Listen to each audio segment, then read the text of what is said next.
So hello everyone, সকলকে আসসালামু আলাইকুম, আদাব ও নমস্কার। সো প্রতিবারের মতোই আমাদের tech experience textile engineering college admission care platform থেকে আমরা আজকে আবারও শুরু করতে যাচ্ছি একটি টেক্সটাইল ইঞ্জিনিয়ারিং কলেজ ভর্তি প্রস্তুতি এবং ক্যারিয়ার ম্যাপিং এবং টেক্সটাইল ইঞ্জিনিয়ারিং কলেজ সম্পর্কে একটা বিস্তর গাইডলাইন। এবং আজকের যেহেতু সামনে ভর্তি পরীক্ষা, সো ভর্তি পরীক্ষাদের জন্য আশা করি এই পডকাস্টটা বা এই সেশনটা অনেক ভালো আউটপুট দিবে। সো এরই প্রেক্ষিতে আমাদের সাথে আজকে যুক্ত হয়েছে আহ, বাংলাদেশের আরেকটি টেক্সটাইল প্রতিষ্ঠান চট্টগ্রাম টেক্সটাইল ইঞ্জিনিয়ারিং কলেজ থেকে আমাদের আজকে অতিথি হিসেবে আছে।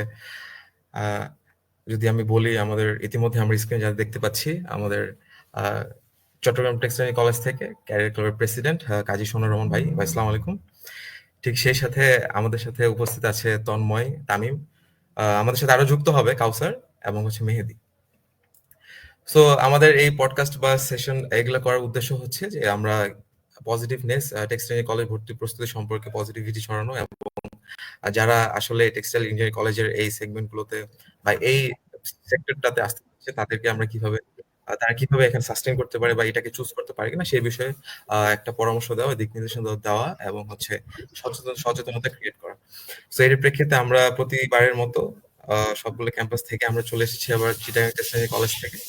সো আমরা কথা বলবো চিটাগাং টেক্সটাইল কলেজের কিছু রানিং স্টুডেন্ট দের সাথে। আমরা জানবো ওভারভিউ সম্পর্কে জানবো, চট্টগ্রাম টেক্সটাইল কলেজ সম্পর্কে জানবো, সেখানকার পড়ালেখা এবং সেখানকার পরিবেশ ওভারঅল সম্পর্কে জানবো।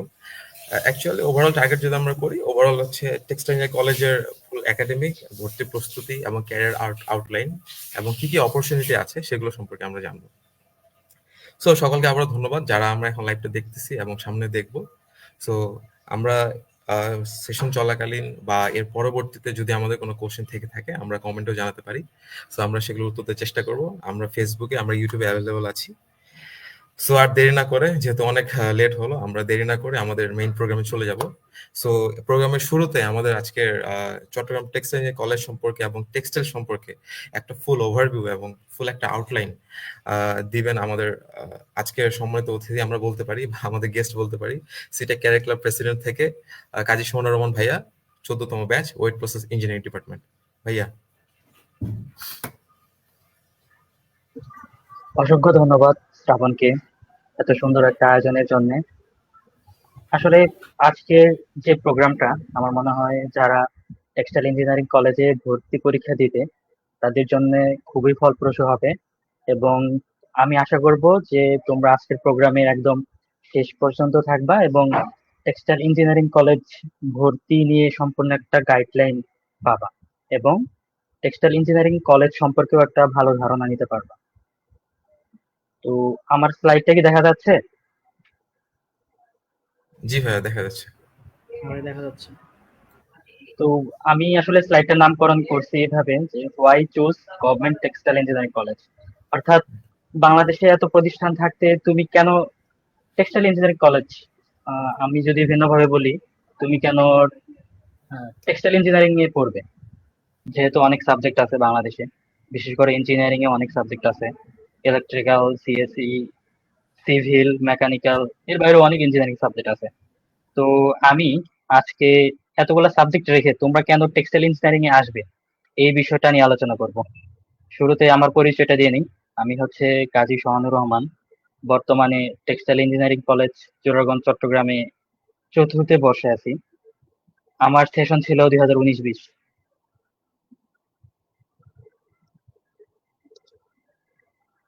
আসলে আমি আজকে আমার কলেজ অর্থাৎ টেক্সটাইল ইঞ্জিনিয়ারিং কলেজ জোরারগঞ্জ চট্টগ্রামকে কেন্দ্র করে আলোচনা করব। এর বাইরেও হয়তো এখন পর্যন্ত মনে হয় 10টা টেক্সটাইল ইঞ্জিনিয়ারিং কলেজ আছে, তাই না শ্রাবণ? জি ভাইয়া, নতুন 2টা ইনক্লুডেড দিয়ে আমাদের টোটাল এখন হ্যাঁ 10টা। ভাই, 10 টাকা। হ্যাঁ, টোটাল 10টা। জি। আমরা যখন পরীক্ষা দিছি তখন 6টা ছিল, 7টা ছিল, জি। হয়তো 7টা ছিল। পরে বাকিগুলো নতুন হয়েছে। তো textile engineering college Zorarganj Chattogram এটা প্রথম প্রতিষ্ঠিত হয়েছিল একটা উইভিং স্কুল হিসাবে 1911 সালে, এবং পরবর্তীতে এটা একসময় ডিপ্লোমা ছিল, এবং কালের পরিক্রমায় 2006 সালে এটাতে বিএসসি ডিগ্রি চালু হয়। 4 বছর মেয়াদি। এখন পর্যন্ত আমাদের কলেজ থেকে মোট 13টি ব্যাচ বের হয়ে গেছে। আমরা ফাইনাল ইয়ারের 14তম ব্যাচ আছি। এর বাইরেও সামনে যে ব্যাচটা ভর্তি হবে, অর্থাৎ সামনের 10ই মে যে ভর্তি পরীক্ষা, যারা আমাদের সিটেকে চান্স পাবে তারা আমাদের ক্যাম্পাসে 19তম ব্যাচ হিসেবে ভর্তি হবে। আমাদের টেক্সটাইল কলেজ সহ সারা বাংলাদেশে যতগুলো টেক্সটাইল ইঞ্জিনিয়ারিং কলেজ আছে সকলেতে 4টি করে ডিপার্টমেন্ট আছে। প্রথমটা হচ্ছে ইয়ার্ন ইঞ্জিনিয়ারিং, এরপর হচ্ছে ফেব্রিক ইঞ্জিনিয়ারিং, এরপর হচ্ছে ওয়েট প্রসেস ইঞ্জিনিয়ারিং এবং সর্বশেষ হচ্ছে অ্যাপারেল ইঞ্জিনিয়ারিং। আর আমাদের কলেজের অবস্থানটা হচ্ছে বাংলাদেশের চট্টগ্রাম জেলায় জোরারগঞ্জ থানা এবং মিরসরাই উপজেলাতে। আসলে এখন তাহলে বলে নেওয়া উচিত যে টেক্সটাইল ইঞ্জিনিয়ারিংটা আসলে কি, এটা কি নিয়ে কাজ করে। আমরা যদি এক কথায় বলতে চাই, টেক্সটাইল ইঞ্জিনিয়ারিং মূলত ফাইবার নিয়ে কাজ করে, ইয়ার্ন নিয়ে কাজ করে, ফেব্রিক নিয়ে কাজ করে, গার্মেন্টস নিয়ে কাজ করে। আসলে এখন ফাইবার, ইয়ার্ন, ফেব্রিক এগুলো নিয়ে যদি বলতে চাই তাহলে একটা দীর্ঘ সময় আলোচনার প্রয়োজন পড়ে। তো এই বিষয়গুলা একটু দীর্ঘমেয়াদী আলোচনার প্রয়োজন। তো ফাইবারকে যদি আমরা বলি সহজে তন্তু বলতে পারি, যেগুলা থেকে আমরা পরবর্তীতে ইয়ার্ন বা সুতা তৈরি করব। তো সুতা আমরা মোটামুটি সবাই চিনি। সুতা থেকে ফেব্রিক অর্থাৎ কাপড় তৈরি হবে এবং এর পরবর্তীতে এটা যখন আমরা একটা কমপ্লিট ড্রেস বানাবো সেটাকে আমরা গার্মেন্টস বলবো। তো এখানে শুধু যে এই কাপড় এগুলা বানানো নিয়ে কাজ করা হয় বিষয়টা এমন না। এখানে সায়েন্স, টেকনোলজি এবং ক্রিয়েটিভিটির একটা সংমিশ্রণ আছে। তো আমি বোঝার সুবিধার্থে নিচে কয়েকটা গার্মেন্টস এর ছবি দিয়েছি, আপনারা হয়তো দেখতে পাচ্ছেন।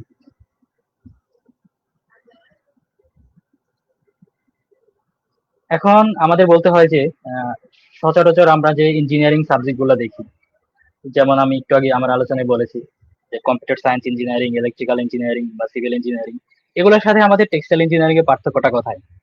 তো আমি যদি এক কথায় বলি, আমাদের যে সাবজেক্টটা টেক্সটাইল ইঞ্জিনিয়ারিং, এটা হচ্ছে আমাদের দেশে যে ইন্ডাস্ট্রি গুলো আছে এই ইন্ডাস্ট্রি গুলোতে সবচেয়ে বেশি ফোকাস রাখে।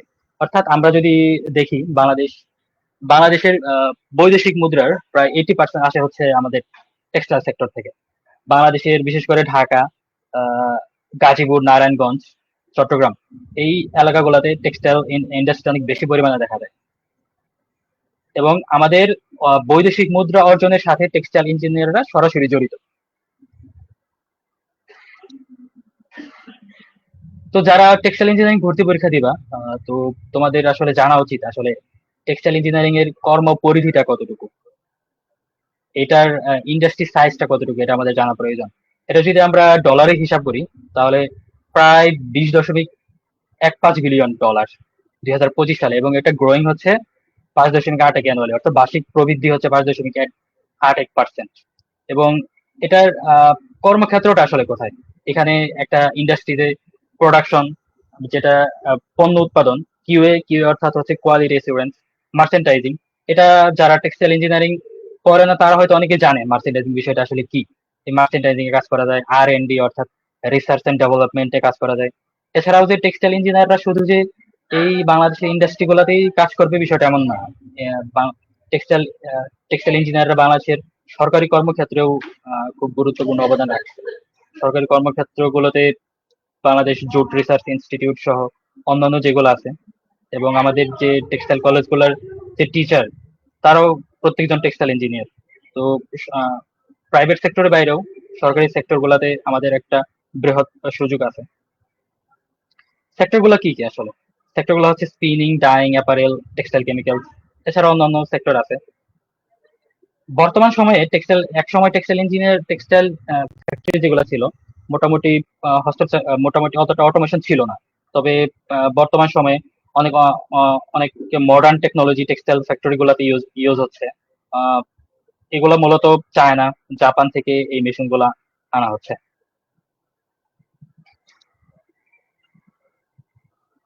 আসলে টেক্সটাইল ইঞ্জিনিয়ারদের মূল কর্মক্ষেত্র যদি বলি আমরা প্রাইভেট সেক্টরে, যারা টেক্সটাইল ইঞ্জিনিয়ার হিসেবে বের হবে শতকরা প্রায় 80 থেকে 85% আসলে প্রাইভেট সেক্টরে জব করবে।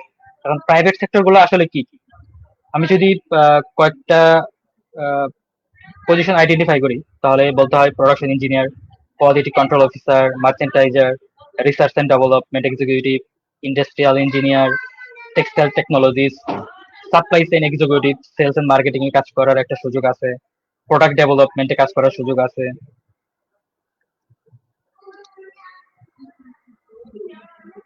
এবং সোর্সিং স্পেশালিস্টে কাজ করার সুযোগ আছে। আসলে এই টার্ম গুলো অনেকে হয়তো বুঝবে না, এগুলা একটু টেকনিক্যাল টার্ম, তবে আমি শুধু জানার সুবিধার্থে এই পজিশন গুলোর নামগুলো বলে দিচ্ছি। এটা হয়তো যারা ভবিষ্যতে টেক্সটাইলে ভর্তি হবে, ভর্তি হওয়ার পরে তোমরা এই বিষয়গুলো ডিটেলসে জানতে পারবা। এখানে কয়েকটা ইমেজে তোমরা টেক্সটাইল ইন্ডাস্ট্রির ভিতরের অবস্থাটা দেখতে পারছো, কি অবস্থা। প্রথমে একটা গার্মেন্টস ইন্ডাস্ট্রির ভিতরে দেখা যাচ্ছে, এভাবে একদম ডান পাশে একদম টেক্সটাইল ইঞ্জিনিয়ারকে দেখা যাচ্ছে।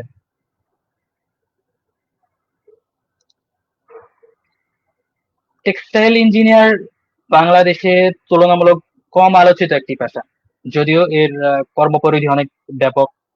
একসময় এটা ডিপ্লোমা ছিল, পরবর্তীতে বিএসসি চালু হয়েছে। তবেও এটার সম্পর্কে বাংলাদেশের বেশিরভাগ মানুষই তেমন জানে না। অনেকে হয়তো ভাবে এটা ডিপ্লোমা, বা এটা যে বিএসসি আছে, বা এটা নিয়ে বর্তমানে এমএসসি, এমবিএ, পিএইচডি পর্যন্ত করা যাচ্ছে, এই বিষয়গুলা অনেকেই অবগত না। তো বাংলাদেশে টেক্সটাইল ইঞ্জিনিয়ারিং কলেজগুলোতে বিএসসি ডিগ্রি দেওয়া হয়। এর বাইরে যদি কারো ইচ্ছা থাকে হায়ার স্টাডিজে, তাহলে তারা কোথায় যাবে? সে যদি বাংলাদেশে থাকতে চায়, তাহলে সে এমএসসি করতে পারবে বুটেক্স থেকে। রাজশাহী ইউনিভার্সিটিতে টেক্সটাইল রিলেটেড কিছু সাবজেক্ট আছে, ডায়ের সাথে রিলেটেড কিছু সাবজেক্ট আছে। এর বাইরেও আপনারা জানেন যে কুয়েটে টেক্সটাইল ইঞ্জিনিয়ারিং সাবজেক্ট আছে। সেখানে আন্ডার গ্রাজুয়েট লেভেলেও যেমন বিএসসি ডিগ্রি দেওয়া হচ্ছে, তেমনি কেউ যদি সেখান থেকে পিএইচডি ডিগ্রি নিতে চায়, তাহলে সেখান থেকে নিতে পারবে। এছাড়া প্রাইভেট ভার্সিটির মধ্যে ব্রাগ ইউনিভার্সিটিতে টেক্সটাইল রিলেটেড সাবজেক্ট আছে।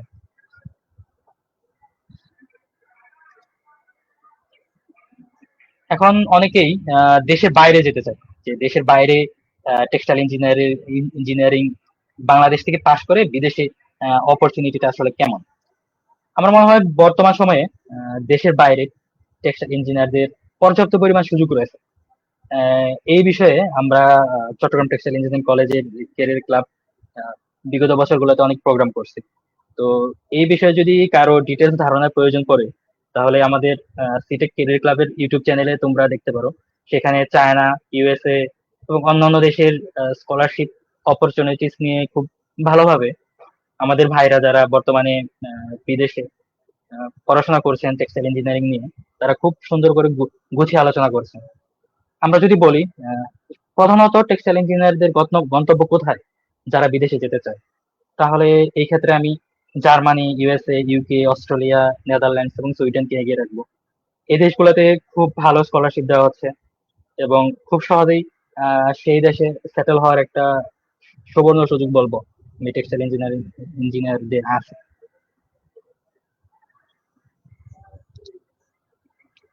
এখন অনেকেই বলে থাকে যে টেক্সটাইল ইঞ্জিনিয়াররা সরকারি চাকরিতে তেমন সুযোগ পায় না, বা সরকারি চাকরি নেই। এই কথাটা অনেকেই জানে না যে বিসিএস পরীক্ষায় যেগুলো জেনারেল ক্যাডার হয়ে থাকে, তো সেগুলাতে কিন্তু সবাই অ্যাপ্লাই করতে পারে। এটা যে পালি নিয়ে পড়ছে, যে বাংলা নিয়ে পড়ছে, যে অ্যাকাউন্টিং নিয়ে পড়ছে, যে কেমিস্ট্রি নিয়ে পড়ছে, বা যে টেক্সটাইল নিয়ে পড়ছে, যে কেউ অ্যাপ্লাই করতে পারবে, এবং সহজেই সেখানে সে জেনারেল ক্যাডারে জয়েন করতে পারবে। এছাড়াও বাংলাদেশ সরকারি কর্ম কমিশন অর্থাৎ পিএসসি যে এক্সাম গুলো নেয় আহ, নবম গ্রেডে, সেখানে তারা সহজে অ্যাপ্লাই করতে পারবে। এছাড়াও আমাদের যে টেক্সটাইল প্রতিষ্ঠানগুলো আছে, সেখানে টিচার হিসেবে সে জয়েন করতে পারবে, লেকচারার, ইনস্ট্রাক্টর হিসেবে জয়েন করতে পারবে। বাংলাদেশে যে ডিপ্লোমা প্রতিষ্ঠানগুলো আছে, অর্থাৎ টেক্সটাইল ইনস্টিটিউট যেগুলো আছে, সেগুলাতে সে জয়েন করতে পারবে।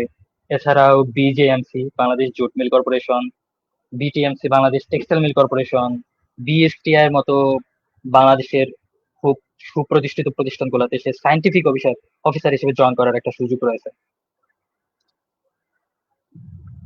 আসলে এখন আমি আসলে টেক্সটাইল ইঞ্জিনিয়ারদের কর্মপরিধি সম্পর্কে বললাম। এখন টেক্সটাইল ইঞ্জিনিয়ারিং কলেজে খরচ কেমন, অর্থাৎ পড়তে খরচ কেমন লাগে, এটা যারা ভর্তি পরীক্ষা দেয় তাদের অনেকের প্রশ্ন থাকে। আমাদের ফেসবুক গ্রুপগুলোতে যেখানে টেক্সটাইল অ্যাডমিশন টেস্ট নিয়ে আলোচনা করা হয়, সেখানে অনেকেই এই প্রশ্নগুলো করে থাকে যে ভাই টেক্সটাইল ইঞ্জিনিয়ারিং কলেজে 4 বছরের খরচ কেমন। তো এটা আমি নিজেও দেখছি অনেক জায়গায়। তো খরচ বলতে খরচ খুবই কম।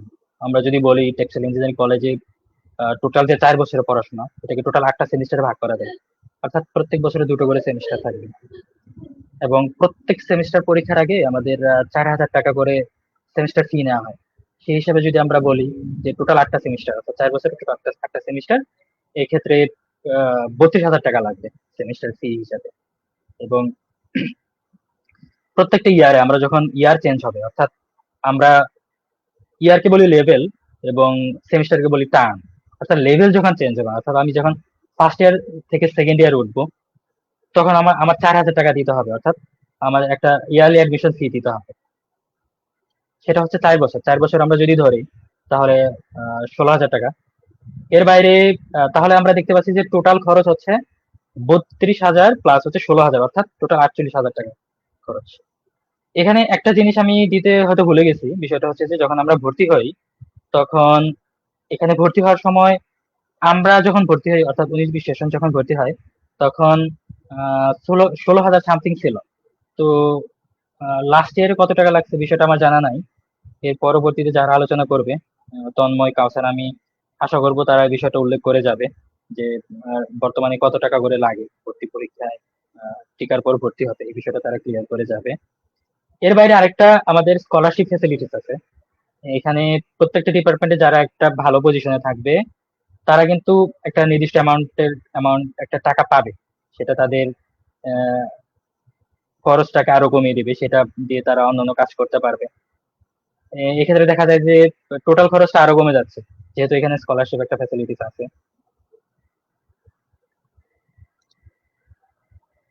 বিশেষ করে সিটেকে আমি বলবো যে পার্ট টাইম ইনকামের একটা ভালো সুযোগ আছে।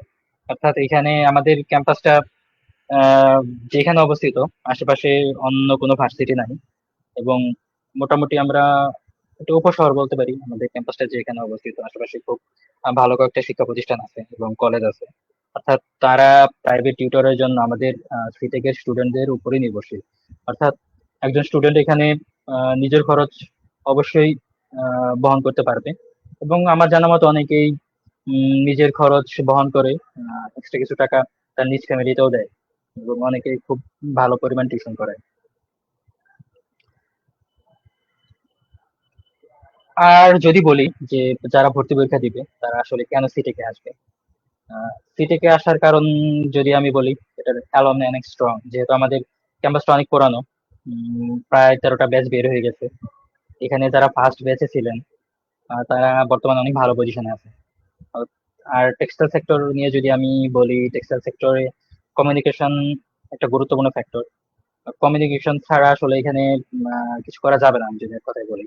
সেই ক্ষেত্রে নেটওয়ার্কিং এর ক্ষেত্রে, বড় ভাইদের সাথে নেটওয়ার্কিং এর ক্ষেত্রে অন্য যে কোনো ক্যাম্পাসের চেয়ে অবশ্যই সিটেক এগিয়ে থাকবে।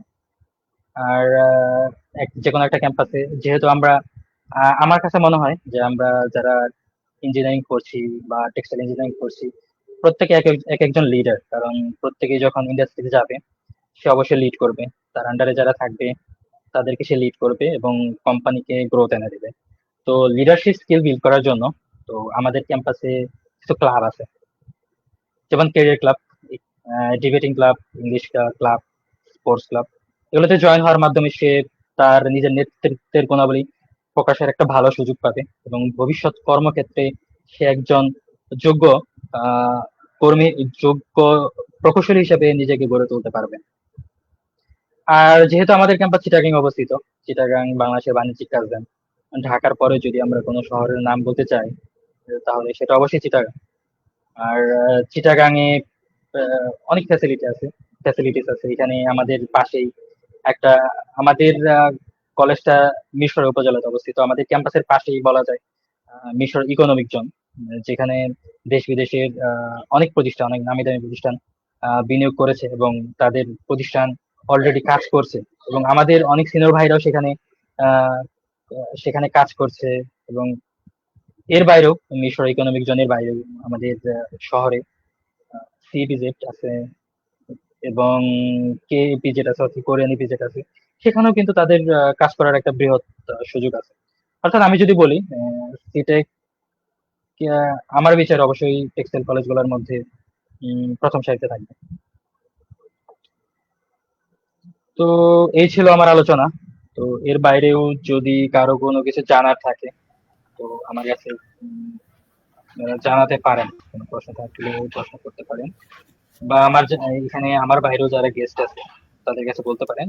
অবশ্যই আপনার প্রশ্নের উত্তরটা পাবেন ইনশাআল্লাহ।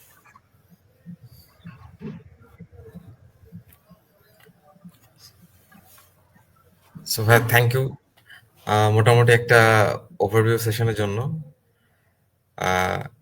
এই স্লাইডটা দেখে মোটামুটি হয়তোবা সবার কোশ্চেনগুলো একদম ক্লিয়ারিফাই হয়ে যাবে যে আসলে টেক্সটাইল ইঞ্জিনিয়ারিং এর অপরচুনিটিস, এখানে পড়াশোনা বা এখানকার যে একটা ভাস্ট সেক্টর আছে এবং কি কি অপরচুনিটি বা কোথায় কোথায় নিজেকে ড্রপ করা যায়। তবে এতক্ষণ ধরে আপনি যে সেশনটা নিলেন বা লাইভ সেমিনারটা, এটার জন্য আমি আমাদের পক্ষ থেকে একটা বড় ধরনের ধন্যবাদ জানাচ্ছি এবং সেই সাথে কৃতজ্ঞতা প্রকাশ করছি। এবং সেই সাথে আমরা ভর্তি পরীক্ষার্থীদের উদ্দেশ্যে এটা বলতে চাই যে পরীক্ষার পরে এই ক্যাম্পাস চুজিং বা আমরা মাইগ্রেশন করবো কিনা বা কি সাবজেক্ট চয়েস করবো বা এই টেক্সটাইলেই আসবো কিনা, অনেকে আবার সংশয় থাকে ভর্তি হবো কিনা, তাদের তাদের জন্য লাইফটা একটা ভালো ইফেক্টফুল হবে এবং ভালো একটা আউটপুট দিবে আশা করি। ভাই, আপনি এই ক্ষেত্রে একমত কিনা?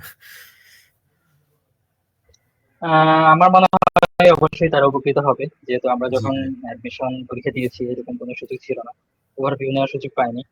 তো আমার জি মনে হয় আমি আমার স্লাইডটা শেয়ার করে দিব, যারা অ্যাডমিশন জি, ক্যান্ডিডেট অবশ্যই আছে অবশ্যই। তারা একটা ধারণা নিতে পারবে আমাদের ক্যাম্পাস সম্পর্কে।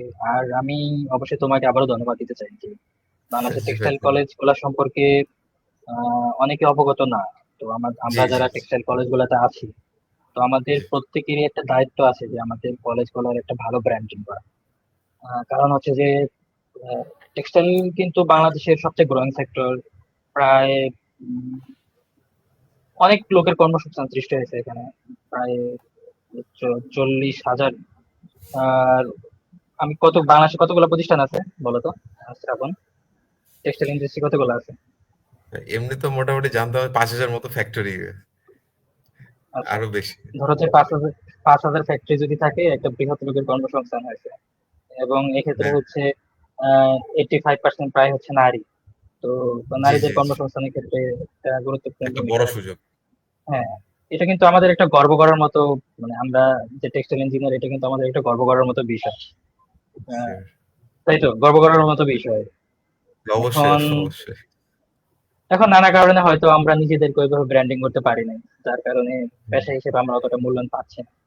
তো এটা আমাদের সবার দায়িত্ব যে আমাদের যে কর্মক্ষেত্রটা আছে, কর্মক্ষেত্রটাকে মানুষের সামনে খুব সুন্দর করে উপস্থাপন করা এবং নিজেদের ব্র্যান্ডিং নিজেরাই করা, যেটাকে বলা পার্সোনাল ব্র্যান্ডিং। তো আমাদের জি ভাই, এই ক্ষেত্রে অবশ্যই। আরো ভালো করে এগিয়ে আসা উচিত। টেক্সটাইল সম্পর্কে অনেক নেগেটিভ দিক আছে, তো আমার যেটা মনে হয়, তো প্রত্যেকটা পেশা সম্পর্কে নেগেটিভ দিক থাকতে পারে, তাই তো? যেমন টেক্সটাইলে যেমন একটা বিষয় আছে যে টেক্সটাইলে পরিশ্রম অনেক বেশি।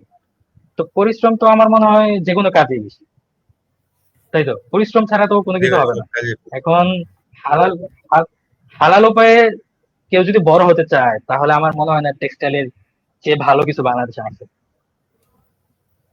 এখানে কেউ টেক্সটাইলে যে শুধু ইন্ডাস্ট্রিতে জব করবে বিষয়টা এরকম না, সে বিজনেস করতে পারে, খুব হালাল উপায়ে বিজনেস করতে পারে। তো টেক্সটাইল সেক্টর, আমি অনেকেই বলে থাকে যে টেক্সটাইল কলেজ গুলোতে কেউ যখন সুযোগ পায় না তখন সে এসে টেক্সটাইল কলেজে ভর্তি হয়। আমার ক্ষেত্রে বিষয়টা এমন ছিল জি না, আমি জি অন্যান্য জায়গায় সুযোগ পাওয়ার পরেও আমার চয়েস কে প্রাধান্য দিয়ে টেক্সটাইল ইঞ্জিনিয়ারিং এ আসছি। তো জুনিয়র যারা আছে, আমি আমি তাদের উদ্দেশ্যে বলবো যে আসলে টেক্সটাইল ইঞ্জিনিয়ারিং এ হতাশ হওয়ার কিছু নাই আসলে। খুব হালাল ভাবে নিজেকে প্রতিষ্ঠিত করতে চাইলে অবশ্যই তার ফার্স্ট প্রায়োরিটি হওয়া উচিত টেক্সটাইল ইঞ্জিনিয়ারিং। এবং সে যদি বাংলাদেশে থাকতে চায়, বাংলাদেশে থেকে যদি খুব ভালো একটা পজিশন পেতে চায়, তাহলে আমার মনে হয় অবশ্যই তার টেক্সটাইল ইঞ্জিনিয়ারিং আসা উচিত।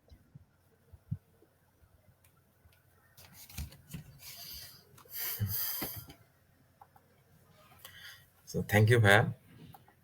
সো ওভারঅল আমরা টেক্সটের সম্বন্ধে যা যা শুনি বা গ্রুপগুলোতে যত কিছু দেখি, মানে ম্যাক্সিমামই অনেক ধরনের প্রশ্ন থেকে থাকে এবং এটা ভর্তি পরীক্ষার পরপরই আবারও শুরু হবে যে একটা বিশাল ধরনের কোশ্চেন করা যে ভাইয়া, টেক্সটাইলে ভর্তি হবো নাকি অন্য সাবজেক্টে প্রাইভেটে ভর্তি হব, বা টেক্সটাইল যদি আমি চুজই করি তাহলে আমি পুরাতন ক্যাম্পাস গুলোতে যাব নাকি সেটা চেঞ্জ করে আবার প্রাইভেট ইউনিভার্সিটি, রিনাউন্ড ইউনিভার্সিটি গুলোতে এই টেক্সটাইল সাবজেক্ট নিয়ে আমি পড়বো বা অ্যালামনাই দিকে ফোকাস দিব বা ফ্যাকাল্টি দিকে ফোকাস দিব?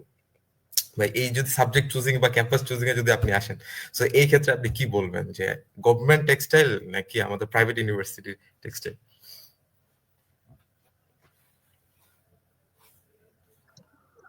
আমার কাছে যেটা মনে হয়, যারা অ্যাডমিশন ক্যান্ডিডেট আর কি, আহ, কিছু কিছু ক্ষেত্রে তুমি যদি দেখো যে বোটেক্স কিন্তু বাংলাদেশ অবশ্যই এগিয়ে থাকবে, কারণ তাদের জি ভালো একটা অ্যালুমনাই আছে, তাহলে নাম্বার ওয়ান। এটার ক্ষেত্রে আমার মনে হয় না কোনো বিতর্ক থাকা উচিত। এর বাইরেও আহসানুল্লাহ বা আমরা যদি ড্যাফোডিলের কথা বিবেচনা করি, তারা অবশ্যই ভালো পজিশনে আছে এখন। উম, একসময় কিন্তু যখন বুটিক্স কলেজ ছিল, অর্থাৎ 2010 সালের আগে, তখন কিন্তু বুটিক্স কলেজ ছিল, college of textile engineering and technology. তো তখন কিন্তু বুটিক্সকে বলা হতো ঢাকা টেক্সটাইল, এবং সিটেক যেটা আমরা পড়াশোনা করি সেটাকে চিটাগাং টেক্সটাইল বলা হতো। তো তখন ঢাকা টেক্সটাইল এবং চিটাগাং টেক্সটাইল দুইটাই কলেজ ছিল। বুটেক্স ভার্সিটি হয়ে গেছে, এখন বর্তমানে অন্যান্য ভার্সিটিতে টেক্সটাইল ইঞ্জিনিয়ারিং পড়ানো হয়। আহ, সেগুলো অবশ্যই ভালো। তো আমার কাছে, আমি এটা পার্সোনাল চয়েস হিসেবে ছেড়ে দিলাম যে কে কোথায় যাবে। তো আমার ব্যক্তিগত মতামত হচ্ছে, আহ, ঢাকার কিছু কিছু প্রতিষ্ঠানকে বাদ দিলে অবশ্যই সিটেক এগিয়ে থাকবে। ঢাকার কয়েকটা প্রতিষ্ঠান বাদ দিলে, আমি প্রতিষ্ঠানগুলোর নাম দিচ্ছি না, আহ, কিছু কিছু প্রতিষ্ঠান বাদ দিলে অবশ্যই সিটেক এগিয়ে থাকবে। জি হ্যাঁ। এবং এর বাইরেও government government textile engineering college যেগুলো আছে, আমাদের কারিকুলাম তো সেম, কারিকুলাম জি তো হ্যাঁ। সেম, এবং মোটামুটি সেম ক্যাটাগরিতে পড়ানো হচ্ছে। মোটামুটিতে আমাদের টিচারও সেম। দেখা যাচ্ছে হুম যে হুম। আহ, আমাদের ক্যাম্পাসের যিনি বর্তমানে প্রিন্সিপাল আছেন, উনি এর পূর্বে পিটিক এর প্রিন্সিপাল ছিলেন। অর্থাৎ আমাদের টেক্সটাইল কলেজগুলোর মধ্যে ভালো একটা বন্ডিং আছে একটা কানেকশন এখানে। আছে বিল্ডার। একটা ভালো একটা কানেকশন আছে। তো আমার মনে হয় না যে কেউ যদি আহ, ডমটাকে চান্স পায়, বা কেউ সিটেকে পড়তেছে, ডমটাকে বর্তমানে নাম হচ্ছে আরটেক। আচ্ছা, কেউ যদি আর্টেক্স জি আরটেকে পড়ে বা সিটেকে পড়ে, তাদের মধ্যে উম, তেমন কোনো আরটেকের ছেলেটা যে পিছিয়ে যাচ্ছে তেমন কোনো কিছু ভাবার প্রয়োজন নাই। তো যেহেতু আমরা পরস্পরের সাথে কানেক্টেড বিভিন্ন ভাবে, তো এই বিষয়গুলো আসলে ভর্তি হওয়ার পরে বুঝতে পারবে কিভাবে কানেক্টেড। এগুলো জি আসলেই হ্যাঁ, আমরা অবশ্যই। এখন আলোচনা করে লাভ নেই। পরবর্তীতে জি জি। বুঝতে পারবে কিভাবে কানেক্টেড। তো আমার হিসাবে ঢাকার কিছু প্রতিষ্ঠানের পরে, আহ, ঢাকার কিছু প্রতিষ্ঠান বাদ দিলে আমাদের টেক্সটাইল কলেজ গুলা এগিয়ে থাকবে আর কি। জি ভাইয়া, সেক্ষেত্রে অনেকে আবার চায় যে আমরা ইউনিভার্সিটি লাইফটা একটু ঢাকায় ক্রিয়েট করি বা ঢাকার আশেপাশে থাকি। সো এই জায়গায় যখন টেক্সটাইল কলেজগুলো থেকে আসে, তো বিভিন্ন ক্যাম্পাসে বা একটু দূর দূরান্তে হয়ে যাওয়ার ক্ষেত্রে অনেকে একটু দ্বিধাদ্বন্দ্বে ভুগে যে আমরা আসলে কোন ক্যাম্পাসে মুভ করব, তারপরে দেখে যে অ্যালামনে বা পুরাতন ব্যাচ আছে কিনা। তো এক্ষেত্রে যদি সিটেকে বলেন, সিটেক তো আবার চিটাগাং শহরে, সেটা রাজধানী থেকে অনেক দূরে। সো এই মোমেন্টটাতে আপনি কি বলবেন, ঢাকায় থাকা নাকি ঢাকার আশেপাশে থাকা, নাকি ভালো ক্যাম্পাস দেখে চলে যাও দেন তারপরে আসা? এখন আমি যদি আমার ক্যাম্পাসের কথা বলি, আমাদের এখন আহ, কারো পার্সোনাল অনেক কিছু বিষয় নিয়ে তার মধ্যে হতাশা থাকতে পারে, তো সেটা জি তার জি। পার্সোনাল বিষয়। আর অনেক কিছু এক্সপ্লোর করার ব্যাপারও থাকে। যেমন কেউ যদি চিটাগাং এ আসে, আমার মনে হয় না কেউ হতাশ হবে এখানে। আমাদের ক্যাম্পাসে তো চিটাগাং এর মধ্যে বাংলাদেশের বেশিরভাগ পর্যটন এলাকা এলাকা যদি বলি, আমাদের চিটাগাং এর মধ্যে আছে। তো এখানে জি সে আমার মনে হয় না সে কখনো হতাশ হবে। এখানে আশেপাশে অনেক ঘোরার জায়গা আছে, সে এখানে ভালো না লাগলে সেখানে যাইতে পারবে, কক্সবাজার যাইতে পারবে বা বান্দরবন যাইতে পারবে, খাগড়াছড়ি যাইতে পারবে। এবং কি আমাদের মিরসরাইয়ের ভিতরেও অনেকগুলা আহ আমরা যদি বলি খুব খুবই প্রতিষ্ঠিত পর্যটন কেন্দ্র আছে, যেটা আমরা অনেকে জানি না। আমরা যারা চিটাগাং এ দীর্ঘদিন ছিলাম তারা এই বিষয়গুলা নিয়ে অবগত না। মিশরের ভিতরে অসংখ্য পর্যটন কেন্দ্র আছে, এগুলাতে সে যাইতে পারবে, এবং আমার মনে হয় না সে তার মধ্যে হতাশা থাকবে। আর আমার যেটা মনে হয় যে লাইফে কিছু করতে হলে তাকে তো নিজ এলাকা থেকে বের হতে হবে। তার কমফোর্ট জি জোনের হ্যাঁ। বাইরে গিয়ে তার মানে চিন্তা করতে হবে। কমফোর্ট জোনের ভিতরে তো সবকিছু হবে না, কমফোর্ট জোনের বাইরে যেতে হবে। কমফোর্ট জোনের বাইরে গিয়ে যখন সে প্রতিযোগিতা করে টিকে থাকতে পারবে, তাহলে তো সে সফল। কমফোর্ট জোনের ভিতরে তো আমরা যা ইচ্ছা তাই করতে পারবো, এখানে তো আমাদের কোনো প্রতিদ্বন্দ্বী নেই। তার যখন প্রতিদ্বন্দ্বী আসবে, সে যখন অনেকগুলা মানুষের মধ্যে নিজেকে সেরা হিসেবে প্রমাণ করতে পারবে, তখনই তো সে এগিয়ে গেল। জি ভাই, অবশ্যই। সো আমরা নিজের চিন্তা ভিত্তিক বা কোন এরিয়াতে আছি বা সবকিছু প্ল্যান করে আসলে ক্যাম্পাস চুজিংটা করা উচিত। আর কারো যদি ইচ্ছা থাকে যে আমরা পুরাতন প্রাচীন ক্যাম্পাসে পড়বো, তাহলে তো সিটেকে চুজ করবে। সো হ্যাঁ, অনেকে সিটিকে চয়েস করতে পারে এখন। এটা আহ, বর্তমান সময়ে একটু গ্যাপ কমে আসছে আর কি, অন্যান্য ক্যাম্পাস গুলোর সাথে। অনেকে আবার বাড়ির পাশের কলেজে ভর্তি হয়। এটা এটা নিয়ে আসলে আমার মতামতটা একরকম হবে, বা যে ভর্তি হচ্ছে বাড়ির কাছে তার আহ, তার চিন্তাধারা অন্যরকম হতে পারে। এটা আমার মনে হয়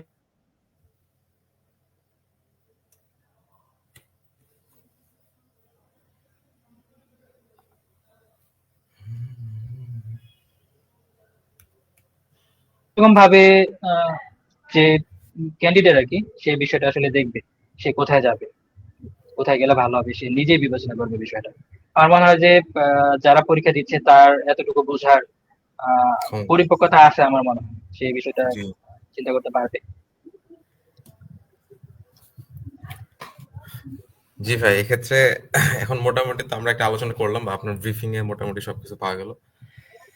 সো ভাই, আরেকটা বিষয়, যেহেতু আপনি ক্যারিয়ার ক্লাব নিয়ে কাজ করতেছেন বা ক্যারিয়ার সম্পর্কে কাজ করতেছেন, সো এই জায়গা থেকে এটা প্রশ্নই আসে না যে টেক্সটাইলে আসা ভালো হবে না। টেক্সটাইলে আসা, এই সেক্টরটা একটা একটা অ্যাডভেঞ্চার সেক্টর, এই সেক্টর একটা ভাস্ট সেক্টর। এই সেক্টর নিয়ে আপনারও যেমন একটা ক্লাব বা একটা সংগঠনে কাজ করার অভিজ্ঞতা আছে।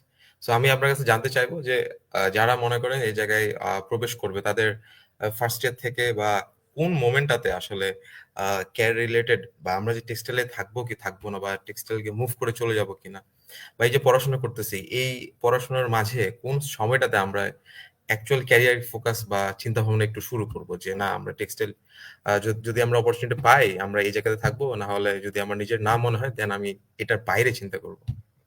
সো এই চিন্তাগুলো আসলে কখন করা উচিত? ভর্তি হওয়ার শুরুতেই, নাকি পড়ালেখার শুরুতেই, নাকি আরেকটু ডিটেলসে ভাবা উচিত কয়েক বছর পরে বা কিছু সময় পর?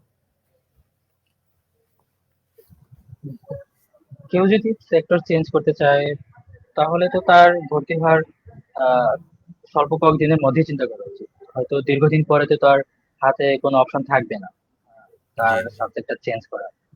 আর সাবজেক্টটা ভার্সিটি লেভেলের সাবজেক্টটা হচ্ছে এরকম যে কোনো একটা স্টুডেন্ট যে সাবজেক্টে ভর্তি হবে, তাহলে তার সামনের দিনগুলো ওই সাবজেক্ট কেন্দ্রিক চিন্তা করতে হবে। আর টেক্সটাইল সেক্টর কে আসলে অনেকেই দেখা যায় যে অ্যাডমিশনের গ্রুপগুলোতে যে ন্যাশনাল ইউনিভার্সিটির সাথে তুলনা করে, বিষয়টা আসলে খুবই জি। জি। দৃষ্টিকটু।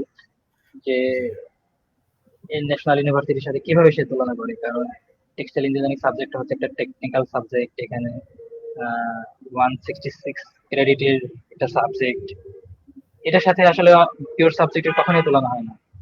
আর কেউ যদি ধরো একটা স্টুডেন্ট বাংলাতে পড়তেছে, তার হাতে অপশন কি আছে? সে হয়তো বাংলার প্রফেসর লেকচারার হিসেবে জয়েন করতে পারবে বিভিন্ন কলেজে। এর বাইরে সে তার বিসিএস জেনারেল ক্যাডার দিতে হবে। এর বাইরে কিন্তু তার হাতে অপশন নাই। জি। এখন বিসিএস জেনারেল ক্যাডার যেটা আছে সেটা কিন্তু টেক্সটাইল ইঞ্জিনিয়াররা দিতে পারবে। সেখানে জয়েন হতে পারবে, সেখানে সে ফরেন ক্যাডার হতে পারবে, অনেক কিছু হতে পারবে। জেনারেল ক্যাডারে মনে হয় প্রায় 500-র মত, আমার এখন সঠিক জানা নাই, এটা বিষয়টা আমার দেখতে হবে কতগুলা সিট এখানে আছে। এগুলোতে কিন্তু সবাই দিতে পারবে, পরীক্ষা দিতে পারবে, সে বিসিএস ক্যাডার হতে পারবে। আমাদের ক্যাম্পাসের অনেকেই আছে, অনেক ভাই আছে যারা তাদের জি। নিজেদের ট্র্যাক চেঞ্জ করে বর্তমানে বিসিএস ক্যাডার হিসেবে কর্মরত আছে, এনএসআই তে কর্মরত আছে, এবং পুলিশের কর্মরত আছে। তারা কিন্তু সেখানে যেতে পারছে। এ- এই বিষয়টা অনেক ক্লিয়ার না যে টেক্সটাইল ইঞ্জিনিয়ারিং থেকে জেনারেল ক্যাডারে, বা যেগুলা নবম গ্রেডের সার্কুলার হয় যেখানে শুধু আহ, স্নাতক ডিগ্রিটা চায় বা স্নাতকোত্তর ডিগ্রিটা চায়, সেখানে কিন্তু সে সহজে অ্যাপ্লাই করে সেখানে জয়েন করতে পারবে।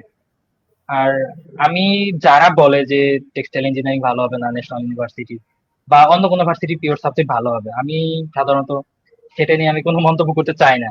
কারণ হচ্ছে আমি ঠিক তাদের এই যেটা, মুহূর্তে এই প্রশ্নটা ছুটতে যাচ্ছিলাম আপনার কাছে, যে অন্যান্য ভার্সিটি পিওর সাবজেক্ট নাকি টেক্সটাইল।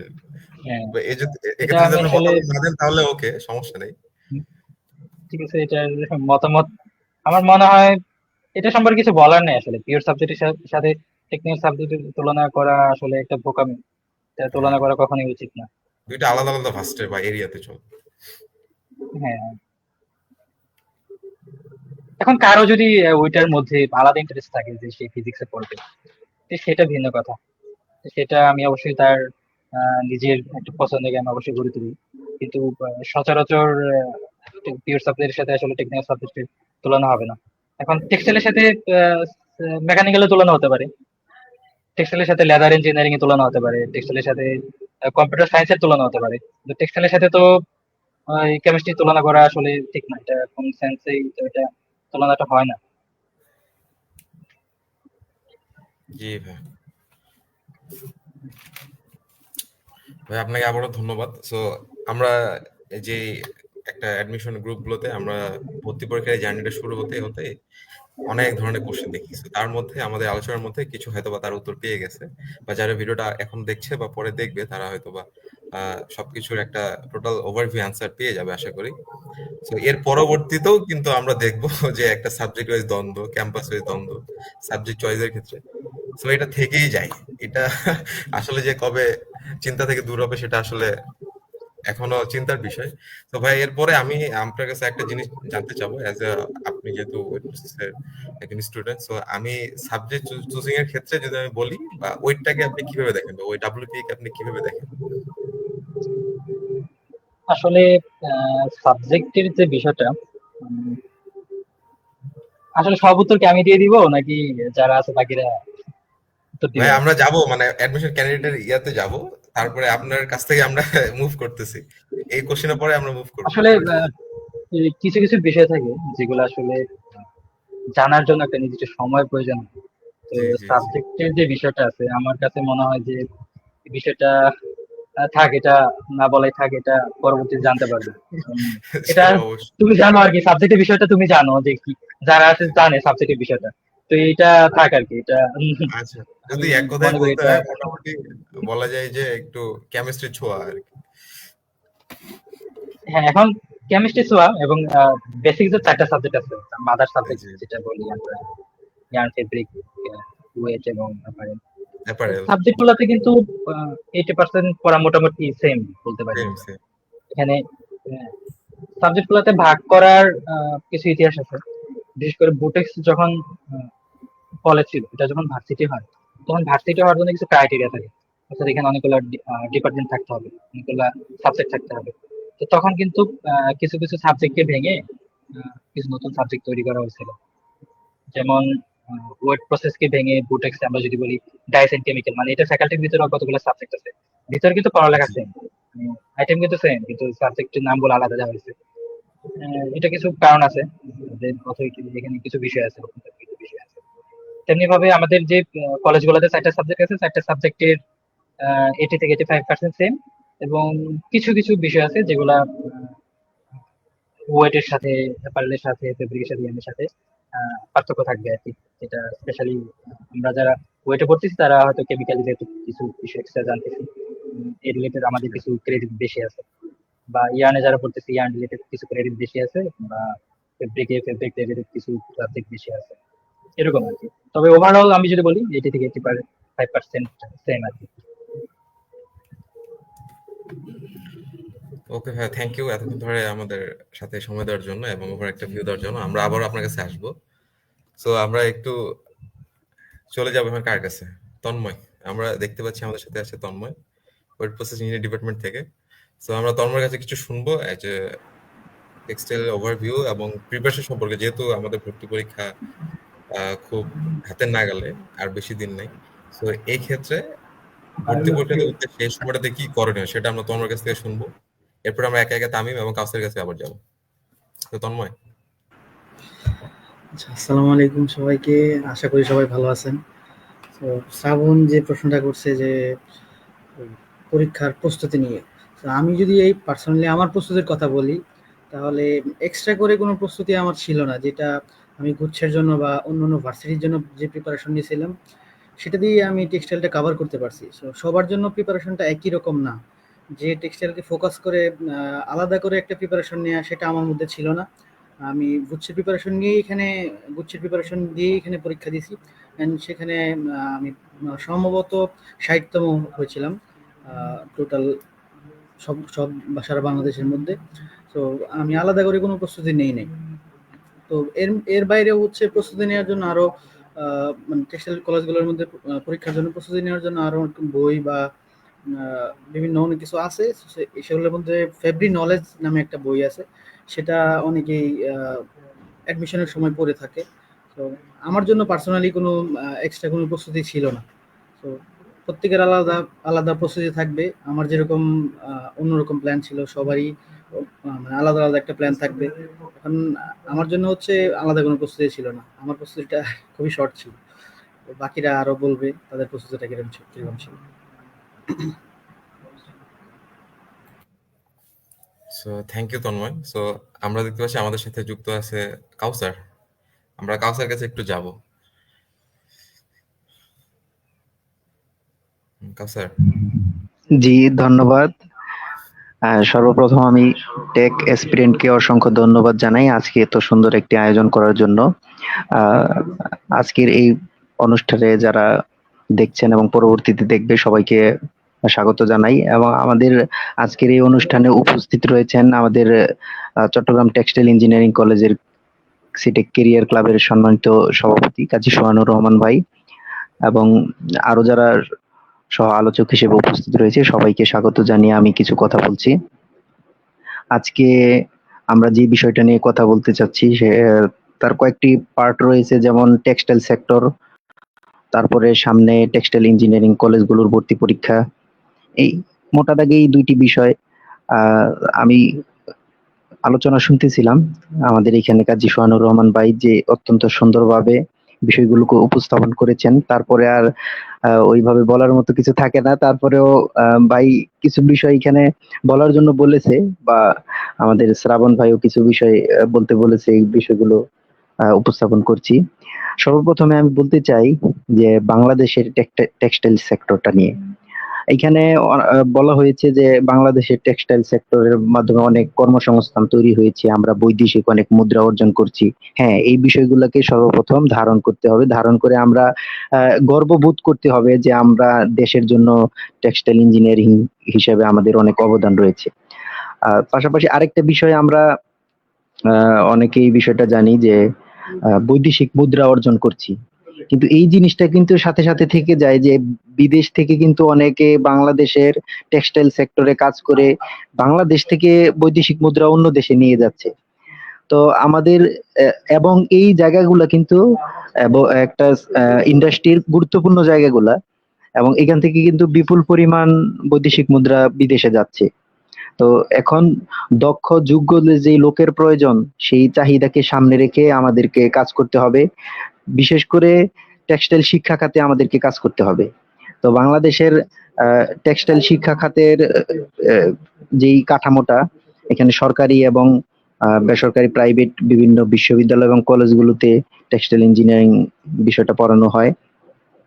তো এখানে বিশেষ করে সরকারি জায়গায় যে বুটেক্স বাংলাদেশ টেক্সটাইল বিশ্ববিদ্যালয় রয়েছে, তারা তো বিশ্ববিদ্যালয়ে ভর্তি করতেছে, পাশাপাশি বস্ত্র অধিদপ্তরের আহ, নিয়ন্ত্রণে যেই টেক্সটাইল ইঞ্জিনিয়ারিং কলেজগুলো রয়েছে, যেটা বুটেক্সি থেকে এটা একাডেমিক কার্যক্রমটা পরিচালিত হয়। তো এখানে 2024-25 সেশনে যেই ভর্তি পরীক্ষা 10 মে অনুষ্ঠিত হবে, সেখানে যারা ভর্তি পরীক্ষা অংশগ্রহণ করবে, আজকে আজকে আমাদের এই অনুষ্ঠানের মূল শ্রোতা কিন্তু ওরাই। তো ওদের উদ্দেশ্যে আমি যদি বলি যে ভর্তি পরীক্ষার জন্য যে প্রস্তুতির জায়গা মোটামুটি অনেকটা শেষ হয়ে গেছে। বাকি সামনের যে দিনগুলো রয়েছে সেই দিনগুলোতে আহ পূর্ববর্তী বছরে যে প্রশ্নগুলো এসেছে সেগুলো যদি আমরা একটু প্র্যাকটিস করি, তাহলে আমাদের প্রস্তুতি আরো ভালো হবে। তারপরে আরেকটি বিষয় হলো যে আমাদের মানসিক অবস্থাটাকে ঠিক রাখতে হবে, যে আমরা একটা ভর্তি পরীক্ষা দিব, একটা মাথায় একটা প্রেসার থাকে। তো সেই প্রেসারকে সামলে আমরা ভর্তি পরীক্ষায় যদি অংশগ্রহণ করি, তাহলে আশা করা যায় যে অত্যন্ত ভালো একটি ফলাফল হবে। তো এই বলে আমি আমার অংশের বক্তব্য এখানেই শেষ করছি। ধন্যবাদ। ধন্যবাদ কাউসার, একটা সুন্দর একটা প্রিপারেশন বা ওভারভিউ দেওয়ার জন্য। টেক্সটাইল ইঞ্জিনিয়ারিং ভর্তি অ্যাসপিরেন্ট যারা আছে। এখন তুমি মেবি মিউট করা আছো, দেখো তো। না, ঠিকই তো আছে। শোনা যাচ্ছে না? হ্যালো? হ্যাঁ, শোনা যাচ্ছে। ওকে। সো আবারও থ্যাংক ইউ কাউসার, আমাদের ভর্তি পরীক্ষার্থীর উদ্দেশ্যে কিছু বলার জন্য। সো আমাদের আরো কিছু কোশ্চেন আছে, আমরা আবারও আসবো কাউসার তন্ময়ের কাছে। সো এবার আমরা চলে যাচ্ছি আঞ্জুম তামিমের কাছে। সো তামিম অনেকক্ষণ ধরে অপেক্ষা করছি কিছু বলার জন্য। সো আমরা তার কাছ থেকে শুনবো যে আমাদের যারা রানিং স্টুডেন্ট ক্যান্ডিডেট অ্যাসপিরেন্টস যারা আছে তাদের ক্ষেত্রে এই সময়টাতে, কারণ অনেকে আমাকে নক করছে এবং আমাদের পেজে আমাদের বিভিন্ন ভর্তি পরীক্ষার গ্রুপগুলো, প্রস্তুতি গ্রুপগুলোতে বলছে ভাইয়া আর মাত্র 10 দিন আছে, এই মোমেন্টে আমি কি করব, আমার টেক্সট বই পড়া লাগবে নাকি কোশ্চেন ব্যাংক পড়বো, না আমি কি করব। সো অনেকে আবার অনেকগুলোতে চান্স হয় না, অনেক জায়গাতে তারা এইটাকে যারা সেকেন্ড টাইম তাদের জন্য এটা লাস্ট একটা সুযোগ। যেহেতু আমাদের সময় খুবই একদম নগণ্য, সময় খুবই কম। সো এই মোমেন্টটাতে কম সময়ের মধ্যে ভালো কি স্ট্র্যাটেজি প্ল্যান আছে, কি কি টেকটিক্স ইউজ করতে পারি এবং কিভাবে আমার একটা বেটার আউটপুট রেজাল্ট নিয়ে আসতে পারি। এত প্রতিযোগিতার মধ্যে আমার সিটটা যেন এই টেক্সটাইল ইঞ্জিনিয়ারিং হয়, আমি যেন সিটাকে পড়তে পারি বা বাকি যে কোনো একটি টেকে পড়তে পারি, সেই জন্য আমরা তামিমের কাছ থেকে শুনবো একটা ফুল একটা ডিটেলস এ টু জেড আমরা শুনবো তামিমের কাছ থেকে। হ্যাঁ তামিম। ধন্যবাদ ভাইয়া আমাকে কথা বলার সুযোগ দেওয়ার জন্য। তোমাকে অনেক ধন্যবাদ। অপেক্ষা করতেছিলাম ক্যান্ডিডেট থেকে কিছু বলার জন্য। আমি আমার পরিচয়টা দিই, আমার নাম ফরহান আঞ্জুম তামিম। আমি অ্যাপারেল ইঞ্জিনিয়ারিং বিভাগে অধ্যয়নরত আছি 2য় বর্ষে। শুরুতে আমি যারা পরীক্ষার্থী আছে, হয়তো পরীক্ষার বেশি দিন নাই, 10 তারিখ পরীক্ষা, হয়তো পরীক্ষা আজকে আর প্রায় 10 দিন মতো আছে আর কি। এই সময়টাতে আমাদের প্রস্তুতিটা কেমন হওয়া উচিত এটা নিয়ে আমি একটু কথা বলি। আমাদের মোট 7টা সাবজেক্টের উপর এক্সামটা হয়ে থাকে, তার মধ্যে ম্যাথ, ফিজিক্স, কেমিস্ট্রি, ইংলিশ। আমি যদি প্রথমে ম্যাথের কথা চিন্তা করি, ম্যাথ মনে করেন অনেক এই পরীক্ষাটা মানে প্রায় আর পরীক্ষা নাই বলে চলে, গুচ্ছ পরীক্ষা আছে হয়তো, আর ম্যাক্সিমাম পরীক্ষা কিন্তু শেষ হয়ে গেছে। তাহলে অনেকের একটা প্রেশার থাকে আমি ম্যাথটা কেমনে প্রস্তুতি নিব। এর জন্য আমি সর্বপ্রথম আমি যেটা করছিলাম, আমি মানে অন্যান্য ভার্সিটিতে যেরকম প্রস্তুতি নিচ্ছিলাম ওরকমই প্রস্তুতি নিলে হয়ে যাবে। এক্সট্রা মনে হয় না কিছু প্রস্তুতি নেওয়ার দরকার নাই। মানে ম্যাথের ক্ষেত্রে মূলত বেসিক গুলো জানলেই মোটামুটি একটা ভালো ফলাফল করা যায়। আর টেক্সটাইলের পরীক্ষাগুলোতে ম্যাথ তেমন আহামরি বড় বড় ম্যাথ গুলো আসে না, কিন্তু বিভিন্ন হয়তো ভার্সিটিতে বলেন বা ইঞ্জিনিয়ারিং পরীক্ষা বলেন অন্যান্য বড় বড় ম্যাথ দিয়ে এগুলো ক্যালকুলেশন করা অনেক টাফ হয়ে যায়। বাট আমি মনে করি ওই ম্যাথ ওই রিলেটেড ম্যাথ গুলো বেসিক্সে জানা দরকার, বাট ওই মনে ঘাবড়ে যাওয়া উচিত না যে এরকম প্রশ্ন হতে পারে কি সিটেগের বা অন্যান্য ইঞ্জিনিয়ারিং কলেজের ভর্তি পরীক্ষায় এরকম কোয়েশ্চেন আসতে পারে কিনা। এরকম কোয়েশ্চেন অনেকেই করে, মানে বড় বড় ম্যাথ আমি সলভ করবো কিনা। মনে করি বড় বড় ম্যাথ গুলো তেমন এই ভর্তি পরীক্ষা দেয় না, মোটামুটি বেসিক থেকেই কোয়েশ্চেন হয়। আর আর ম্যাথের জন্য সর্বপ্রথম যেটা করা উচিত, মূলত ম্যাথ রিলেটেড বেসিক সূত্র, বিভিন্ন প্রকার সূত্র আছে, সূত্রগুলো সম্পর্কে ধারণা রাখা আগে। এই সমস্ত ধারণা থাকলে যে কোনো ম্যাথ তুমি ইজিলি সলভ করতে পারবা, এটাই একটা ধারণা আর কি। আর ম্যাথের বিগত বছরে টেক্সটাইল ইঞ্জিনিয়ারিং কলেজগুলোতে বিগত বছর থেকে মানে বিগত 5 বছর এরকম কোয়েশ্চেন গুলো যদি সলভ করা যায়, তাহলে ওখান থেকে কম বেশি মানে 10% বা 20% এরকম কমন পড়া ম্যাথে, এটাই। আর বিভিন্ন মনে করেন বইয়ের মেন বই যদি কথা বলি, মেন বইয়ের অক্ষরপত্র বই আছে, কেতাবুদ্দিন স্যারের বই আছে, ওখানে স্যারের বিভিন্ন বুট কোয়েশ্চেন গুলো আছে। ওই বুট কোয়েশ্চেন গুলো অনেক সময় দেখি টেক্সটাইল ইঞ্জিনিয়ারিং কলেজগুলোতে দিয়ে থাকে, মানে ভর্তি পরীক্ষা দিয়ে থাকে। ওগুলো আমরা যদি আমরা সলভ করে রাখি তাহলে আমাদের জন্য এক ধাপে গিয়ে থাকবো আর কি, এটা। আর আমি এরপর যাই ফিজিক্সের ক্ষেত্রে। ফিজিক্সেরও মানে মোটামুটি বেসিক থেকে প্রশ্ন হয়, মানে আহামরি তেমন বড় বড় প্রশ্নগুলো হয় না। আমরা সবসময় বেশিরভাগ প্রতিটা সাবজেক্টে ফোকাস রাখবো হচ্ছে মানে বেসিকের উপর। আর বিগত বছরের কোয়েশ্চেন যদি আমরা ধারণা নিই, ওখানে দিকে আমরা দেখতে পারবো হয়তো ফিজিক্সের ক্ষেত্রে মানে থিওরি রিলেটেড কোয়েশ্চেন গুলো বেশি হয়ে থাকে, আমার যা মনে হয় আর কি। আমি পরীক্ষা দিয়ে ওইখানে দেখলাম থিওরি রিলেটেড প্রশ্নগুলো বেশি হয়ে থাকে। আমার যখন পরীক্ষা দিতে আমি ফিজিক্সের ম্যাক্সিমাম কোয়েশ্চেনই ছিল থিওরি, ম্যাথ দেয়নি টোটালি। মানে অনেকেই বলে এটাকে বলে বায়োলজি দিয়েও বলেছিল, মানে ফিজিক্সের কোয়েশ্চেনটাকে বায়োলজি কোয়েশ্চেন মতো বলছিল। ঠিক আছে, আমরা সেজন্য বেশি বেশি ফোকাস রাখবো থিওরি। থিওরি গুলো জানা থাকলে আমাদের মূল বেসিক গুলো জানা থাকলে আমাদের, তাহলে আমরা ফিজিক্সেরও ট্র্যাক করতে পারবো ইজিলি। আর কেমিস্ট্রি রিলেটেড, কেমিস্ট্রির জন্য যদি বলি, কেমিস্ট্রি রিলেটেড আমাদের বিভিন্ন রাইটারের বই আছে, ওই রাইটারের বইয়ের বিভিন্ন পিছনের দিকে অনেক বুট কোয়েশ্চেন, বিভিন্ন সালের কোয়েশ্চেন আছে, ওইগুলো যদি আমরা একটু দেখে যেতে পারি ওটা আমার জন্য প্লাস পয়েন্ট হয় মনে করি আমি। ওগুলো থেকে আমি অনেক সময় দেখে যাই, কমন পড়ে যায়। কেমিস্ট্রি রিলেটেড কোয়েশ্চেন গুলো হচ্ছে এখান থেকে মানে বইয়ের বাইরে থেকে তেমন দেয় না, তেমন পেঁচানো করতে পারে না, ফিজিক্সের মতো একটু পেঁচাতে পারে না। কেমিস্ট্রি হয়তো সরাসরি যা বসে তাই কোয়েশ্চেনে দিয়ে দেয়। সুতরাং আমি যাদের পরীক্ষার্থী আছে তাদেরকে বলবো বিশেষ প্রতিটা সাবজেক্টেরই মানে মেন বইয়ের পিছনে যে এমসিকিউ গুলো আছে ওগুলো যেন যেন সলভ করে যায় সবাই, আর বিগত 10 বছরের কোয়েশ্চেন গুলো যেন সবাই সলভ করে যায়, এটা আর কি। আর ইংলিশের জন্য হচ্ছে মূলত অন্যান্য ভার্সিটিতে যেভাবে ইংলিশ কোয়েশ্চেন হয় এখানে সেরকম ইংলিশ কোয়েশ্চেন হয়, এই জন্য এক্সট্রা কিছু করার প্রয়োজন হয় না, এটা আর কি। এখন হচ্ছে আমি একটা কথা বলি, এই 10 দিন আমি কেমনে কিভাবে শুরু করবো? অনেকে হয়তো এতদিন বিভিন্ন ভার্সিটির জন্য প্রিপারেশন নিয়েছিল, কি কৃষি গুচ্ছের জন্য প্রিপারেশন নিয়েছিল, ওইটার কারণে অনেকে হয়তো চান্স পায়নি। আবার অনেকে আছে সেকেন্ড টাইমার, মানে এটাই শেষ ভরসা, মানে কোনোভাবে একটা সিট লাগবেই। তাহলে এই 10 দিন আমি কিভাবে করব? তাদের উদ্দেশ্যে বলবো 10 দিন মানে তেমন প্রেশার নেওয়া যাবে না। প্রেশার নিলে হয়তো বা আমাদের একটা প্রেশার আছে, সেকেন্ড টাইম আসি লাস্ট চান্স, মানে আর এটা না হলে শেষ, আমার জীবন শেষ, আর কোথাও পড়া হবে না, এরকম যারা আছে তাদের উদ্দেশ্যে বলবো তুমি একটা রুটিন করে মানে প্রতিদিন একটা মাফিক রুটিন করে করে মূল বইয়ের উপর ফোকাস করে করে তুমি প্রস্তুতিটাকে আগিয়ে নিতে পারবে। কারণ মূল বই তুমি যদি তোমার যদি ধারণা থাকে, আমি মনে করি এখানে একটা সিট কনফার্ম করা ইজিলি সম্ভব। মানে মূল বইয়ের উপর ফোকাস রাখতে হবে মূলত। আর তারপরে বাইরে বিভিন্ন বিভিন্ন বছরের প্রশ্নে মানে বিগত বছরে টেক্সটাইল ইঞ্জিনিয়ারিং কলেজগুলোতে কিরকম প্রশ্ন আছে ওইটা সম্পর্কে একটা ধারণা রাখলাম, তাহলে মোটামুটি আমি মনে হয় একটা ট্রাই করতে পারবো। আর অনেকে পরীক্ষার সময় প্রেশারের কারণে অনেকেই কোয়েশ্চেন ভুল দেওয়া চলে আসে। আমরা একটা জিনিস আমাদের প্রেশার নেওয়া যাবে না, মানে আমি রিল্যাক্স মোডে পরীক্ষা দিই। আমি এখন যেভাবে পরীক্ষা দিতে হয় মানে একটা বাসায় বসে যেমন আমরা অনেকে পরীক্ষা দিই, অনলাইনে যেমন পরীক্ষা দিই ঠিক তেমনই পরীক্ষা দেওয়া আমরা চেষ্টা করবো, দেখবে অনেক প্রশ্ন আমরা সহজে আনসার করতে পারবো, এটাই। আর সব সাবজেক্টের জন্য বলবো আমি যেন মূল বইটাই ফোকাস করে, মূল বইটা ফোকাস করলে আর বিভিন্ন অনেকে বিভিন্ন রাইটারের বই গুলো করতে পারে, হয়তো বিভিন্ন কোয়েশ্চেন জয়কলির অনেক বই আছে, ওগুলো চাইলে অনেকে প্র্যাকটিস করতে পারে, প্র্যাকটিসের জন্য এগুলো করে। আর বেশি বেশি প্র্যাকটিস, এই 10 দিন হচ্ছেন নতুন আর আইডিয়া নেওয়ার সুযোগ নেই, মানে যা বসে তা প্র্যাকটিসের মধ্যে রাখবো। বিশেষ করে ম্যাথ, কেমিস্ট্রি, ফিজিক্স এগুলো একটু বেশি বেশি প্র্যাকটিসের মধ্যে রাখলে আশা করি ভালো ফলাফল হবে মনে করি আর কি।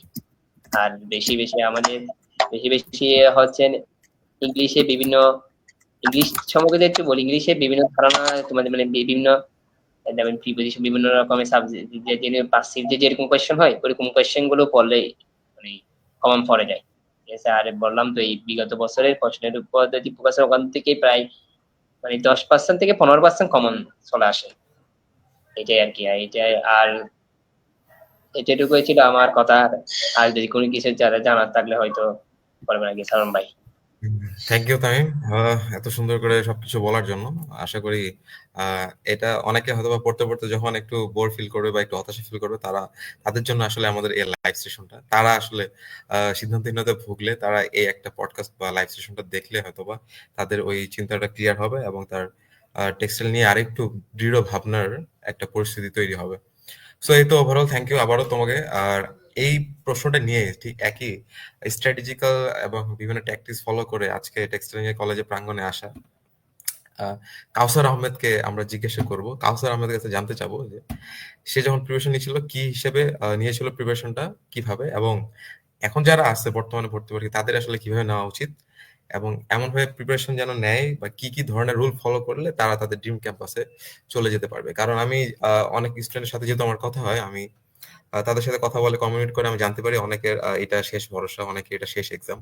সো তারা এমন একটা ক্যাটাগরি স্টুডেন্ট আছে তারা এই সেগমেন্টটাকেই মেইন এখন রাখছে মেইন জায়গায়, যে না আমাকে এই ইঞ্জিনিয়ারিং সেক্টর হলেও যাদের অ্যাকচুয়ালি টার্গেট ছিল ইঞ্জিনিয়ারিং সেক্টর তাদেরকে এই জায়গাটাতে ঢুকতে হবে বা একটা ইঞ্জিনিয়ারিং সাবজেক্ট নিয়ে একটু পড়তে হবে।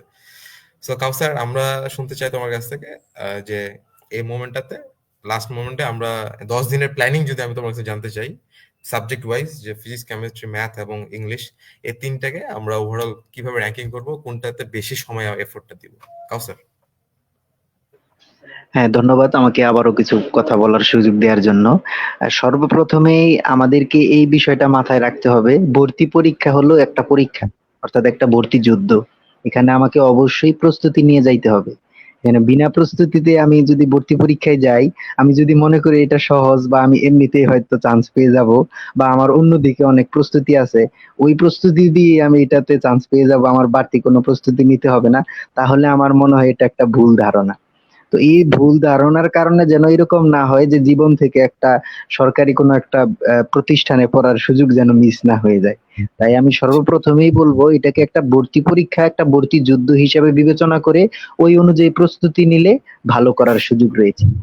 এখন আমি যদি আমি কিভাবে প্রস্তুতি নিয়েছিলাম সেই জায়গাটাতে বলি, অবশ্যই আমার সর্বপ্রথম উদ্দেশ্য ছিল না যে আমি টেক্সটাইল ইঞ্জিনিয়ারিং কলেজে পড়বো। তো অন্যান্য বিশ্ববিদ্যালয়গুলো ভর্তির জন্য যে প্রস্তুতি নিতে হয় ওই অনুযায়ী প্রস্তুতি নিতেছিলাম। তো একটা পর্যায়ে যখন আমি সিদ্ধান্ত নেই যে আমি টেক্সটাইল ইঞ্জিনিয়ারিং কলেজে ভর্তি পরীক্ষা দিব, তখন আমি কি করলাম যে টেক্সটাইল ইঞ্জিনিয়ারিং কলেজে ভর্তি পরীক্ষার যে বিগত প্রশ্নগুলো, বিশেষ করে আহ, আমাদের একজন বক্তা তন্ময়, সে বলেছে ফেব্রি নলেজ একটা বইয়ের কথা বলেছে। হ্যাঁ, এই টাইপের কিছু বই আছে, এই বইগুলো আমাদের সংগ্রহে রাখতে হবে। এবং বিশেষ করে আমাদের যেহেতু অন্যান্য বিশ্ববিদ্যালয়গুলো বা অন্যান্য ইঞ্জিনিয়ারিং বিশ্ববিদ্যালয়ের ভর্তি পরীক্ষার জন্য যেই প্যাটার্নে প্রস্তুতি নিয়েছিলাম, একই প্যাটার্নে এইখানেও, শুধু এইখানে ওই যদি আমরা প্রিভিয়াস ইয়ার প্রশ্নগুলো একটু সলভ করি সাবজেক্ট ওয়াইজ, যেমন ফিজিক্স, কেমিস্ট্রি, ম্যাথ, ইংলিশ, তাহলে আমাদের প্রস্তুতিটা একটা গোছানো কাঠামোতে চলে আসবে। এখানে ওই ফিজিক্স, তারপরে কেমিস্ট্রি, ম্যাথ, ইংলিশ, ইন্ডিভিজুয়াল কোন সাবজেক্টে কিরকম প্রস্তুতি নিতে হবে, আমাদের একজন ভাই তামিম, সে অত্যন্ত সুন্দরভাবে বলেছে। আমি ওর কথাগুলোকেই আবার রিপিট করতে চাচ্ছি না, শুধু তার কথাগুলোকেই আবার যদি কেউ শুনতে চায় তাহলে আমি বলবো যে সে যেন আবার ওই তার কথাগুলো একটু শুনে আসে। আহ তার পাশাপাশি আরেকটা যে জিনিস বলবো, লাস্টে আমাদের মাত্র 10 দিনের মতো সময় এখানে বাকি আছে। এই 10 দিন খুব গুরুত্বপূর্ণ। এই 10 দিন যদি আমরা ভালো করে প্রস্তুতি নেই, তাহলে আমরা আমাদের যেই কাঙ্ক্ষিত একটা প্রতিষ্ঠান, কাঙ্ক্ষিত একটা আহ, প্রতিষ্ঠানে আমরা চান্স পেতে পারবো, এবং আমরা ওই কাঙ্ক্ষিত ডিপার্টমেন্টেও পড়তে পারবো। সেই জন্য আমাদেরকে ভালো একটা রেজাল্ট করতে হবে। এই 10 দিন হলো সেই সময়, যে সময়কে আমি কাজে লাগালেই আমাদের সেই স্বপ্ন পূরণ হবে। তো আমাদের ফ্রেশ মাইন্ড নিয়ে পরীক্ষায় আসতে হবে। এখানে প্রস্তুতি তখন যেমনই হোক, মাথাকে ফ্রেশ রাখতে হবে। এক্ষেত্রে আমি বলবো যে যার যেই কেন্দ্রে ভর্তি পরীক্ষার কেন্দ্র হবে, সেখানে সম্ভব হলে একদিন আগে চলে যাওয়া। আহ, বিশেষ করে আমি আমাদের চট্টগ্রাম টেক্সটাইল ইঞ্জিনিয়ারিং কলেজের এখানকার কথা বলবো, যে এখানে কেউ যদি আগে আগে চলে আসে আমাদের সাথে যোগাযোগ করে, তাহলে আমাদের এখানে বিভিন্ন হল এবং মেস গুলাতে থাকার ব্যবস্থা করা হবে। এখানে ওরা একদম আহ, আরামে থাকতে পারবে বলা যায়। ভর্তি প্রস্তুতিও নিতে পারবে, পাশাপাশি আরো যেই সাপোর্ট গুলো আমরা ওদেরকে ওইভাবেও দিতে পারবো। তো সর্বোপরি আমি পরিশেষে আবারও বলবো, যাদের স্বপ্ন টেক্সটাইল ইঞ্জিনিয়ারিং হওয়া, যাদের স্বপ্ন টেক্সটাইল ইঞ্জিনিয়ারিং কলেজে ভর্তি হয়ে নিজের স্বপ্ন, নিজের পরিবারের স্বপ্ন, মা বাবার স্বপ্ন পূরণ করা, দেশের জন্য সেবা করার স্বপ্ন রয়েছে, তারা আগামীর এই 10 দিন অত্যন্ত মনোযোগের সহকারে, গুরুত্বের সহকারে আমরা যদি একটু প্রস্তুতি নেই, তাহলে আমরা আমাদের স্বপ্ন বাস্তবায়ন করতে পারবো ইনশাল্লাহ। ধন্যবাদ শ্রাবণ, আমাদের পক্ষ থেকে এইটুকুই এই পর্যায়ে। থ্যাংক ইউ সো মাচ কাউসার। তো কাউসারের কাছ থেকে আমরা শুনলাম যে অ্যাকচুয়ালি কাউসারের কাছ থেকে যেটা শুনে মনে হলো, এটা ভর্তি পরীক্ষার যারা শুনবে তাদের ক্ষেত্রে একটা তীব্র আরেকবার রিস্টার্ট হওয়ার সুযোগ হবে, যে না, আমি দেখি যে লাস্ট মোমেন্টে কিভাবে নিজেকে টার্ন করে আবার নতুন ভাবে টেবিলে বসে একটা ভালো মতো প্রিপারেশন নেওয়া যায়। সো কাউসারের পজিটিভিটি, কাউসারের আমাদের কাউসার ভাইয়ের কাছ থেকে নতুন স্টুডেন্ট যারা যেটা বুঝতে পারবে যে লাস্ট মোমেন্টে একটা হার্ড ওয়ার্ক করা উচিত, এবং এই লাস্ট মোমেন্টে নিজের যে আউটপুটটা, নিজের ফিডব্যাকটা একদম প্রিপারেশন নিয়ে পরীক্ষার হলে দেওয়া উচিত, যেন আমরা আমাদের বিগ ড্রিম ক্যাম্পাসকে ক্র্যাক করতে পারি। সো আবারও থ্যাংক ইউ কাউসার। আমরা মোটামুটি প্রোগ্রামের এন্ডে চলে আসছি বলা যায়। আমাদের এই লাইফটা, আমাদের প্রোগ্রামের সম্পর্কে, বা যারা আসলে কি মানে ভর্তি পরীক্ষার রেজাল্টের পরেই যখন বিভিন্ন ক্যাম্পাস নিয়ে তারা জানতে চাবে, তাদের ক্ষেত্রে এই লাইফটা আশা করি অনেক ভালো হবে। আর যাদের dream campus CTEC, Chittagong textile college, CTECian, next সিটেকে যারা থাকবে তাদের জন্য আশা করি এটা একটা বেস্ট সেশন হবে।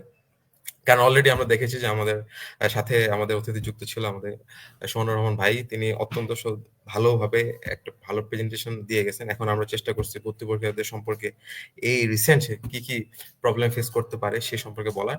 তো এর প্রেক্ষিতে আমরা চলে যাবো তন্ময়ের কাছে। তন্ময়ের কাছ থেকে আমরা শুনবো যে ওভারঅল তোমার ক্ষেত্রে যাদের নতুন ক্যান্ডিডেট আছে তাদের কি কি বলতে চাও তুমি, সেই ক্ষেত্রে আমরা শুনবো। আমি যদি আমার পার্সোনাল অভিজ্ঞতা থেকে বলি যে কাউসার যেটা বললো যে একটা অ্যাডমিশন যুদ্ধকে সেটা যুদ্ধ হিসেবেই নেওয়া উচিত, ছোট বড় যাই হোক। তো প্রস্তুতি নিয়েই মাঠে নামা উচিত। প্রস্তুতি নিয়ে না নামলে সেক্ষেত্রে আরেকবার হতাশ হওয়ার চান্স থাকে। তো যারা ইতিমধ্যে হতাশার মধ্যে আছে তাদেরকে আমি চাই না যে তারা আরেকবার হতাশার মধ্যে পড়ুক, যার জন্য তারা শেষ যে প্রস্তুতি সেটা ভালো করে নিক। আর আরো যদি যুক্ত করতে চাই যে আহ, জীবন অনেক বড়, সেক্ষেত্রে আমি চান্স না পেলে আমার লাইফ শেষ, হ্যাঁ এটাই আমার লাইফের এন্ডিং, এরকম করে না ভাবা। লাইফ অনেক বড়, সেক্ষেত্রে আমাদের জীবনে আরো সুযোগ রয়েছে, আমরা অন্য কোনো জায়গায়ও চেষ্টা করতে পারি। এই জায়গায় আমাদের লাইফ থেমে থাকবে এমন কোনো কথা না। তবে আমরা অবশ্যই চাইবো যে টেক্সটাইল সেক্টরে থেকে, যেহেতু আমাদের টেক্সটাইল সেক্টর দেশের জন্য বড় একটা পরিমাণ সিংহভাগ রেমিটেন্স নিয়ে আসতেছে, দেশে দেশের জন্য সুযোগ একটা, দেশের জন্য কাজের জন্য একটা বড় একটা ক্ষেত্র এটা। তো আমরা অবশ্যই চেষ্টা করব দেশের সেবা করার জন্য। সেক্ষেত্রে অবশ্যই টেক্সটাইল ইঞ্জিনিয়ারিং কলেজগুলো অগ্রগণ্য ভূমিকা পালন করবে। সেক্ষেত্রে অবশ্যই আমরা টেক্সটাইল ইঞ্জিনিয়ারিং কলেজগুলোতে ভর্তি হওয়ার প্রস্তুতি জোরালোভাবে নিব। আমাদের জন্য শেষ 10 দিন আমরা চেষ্টা করব যেন আমাদের প্রস্তুতিটা আরো ভালো হয়।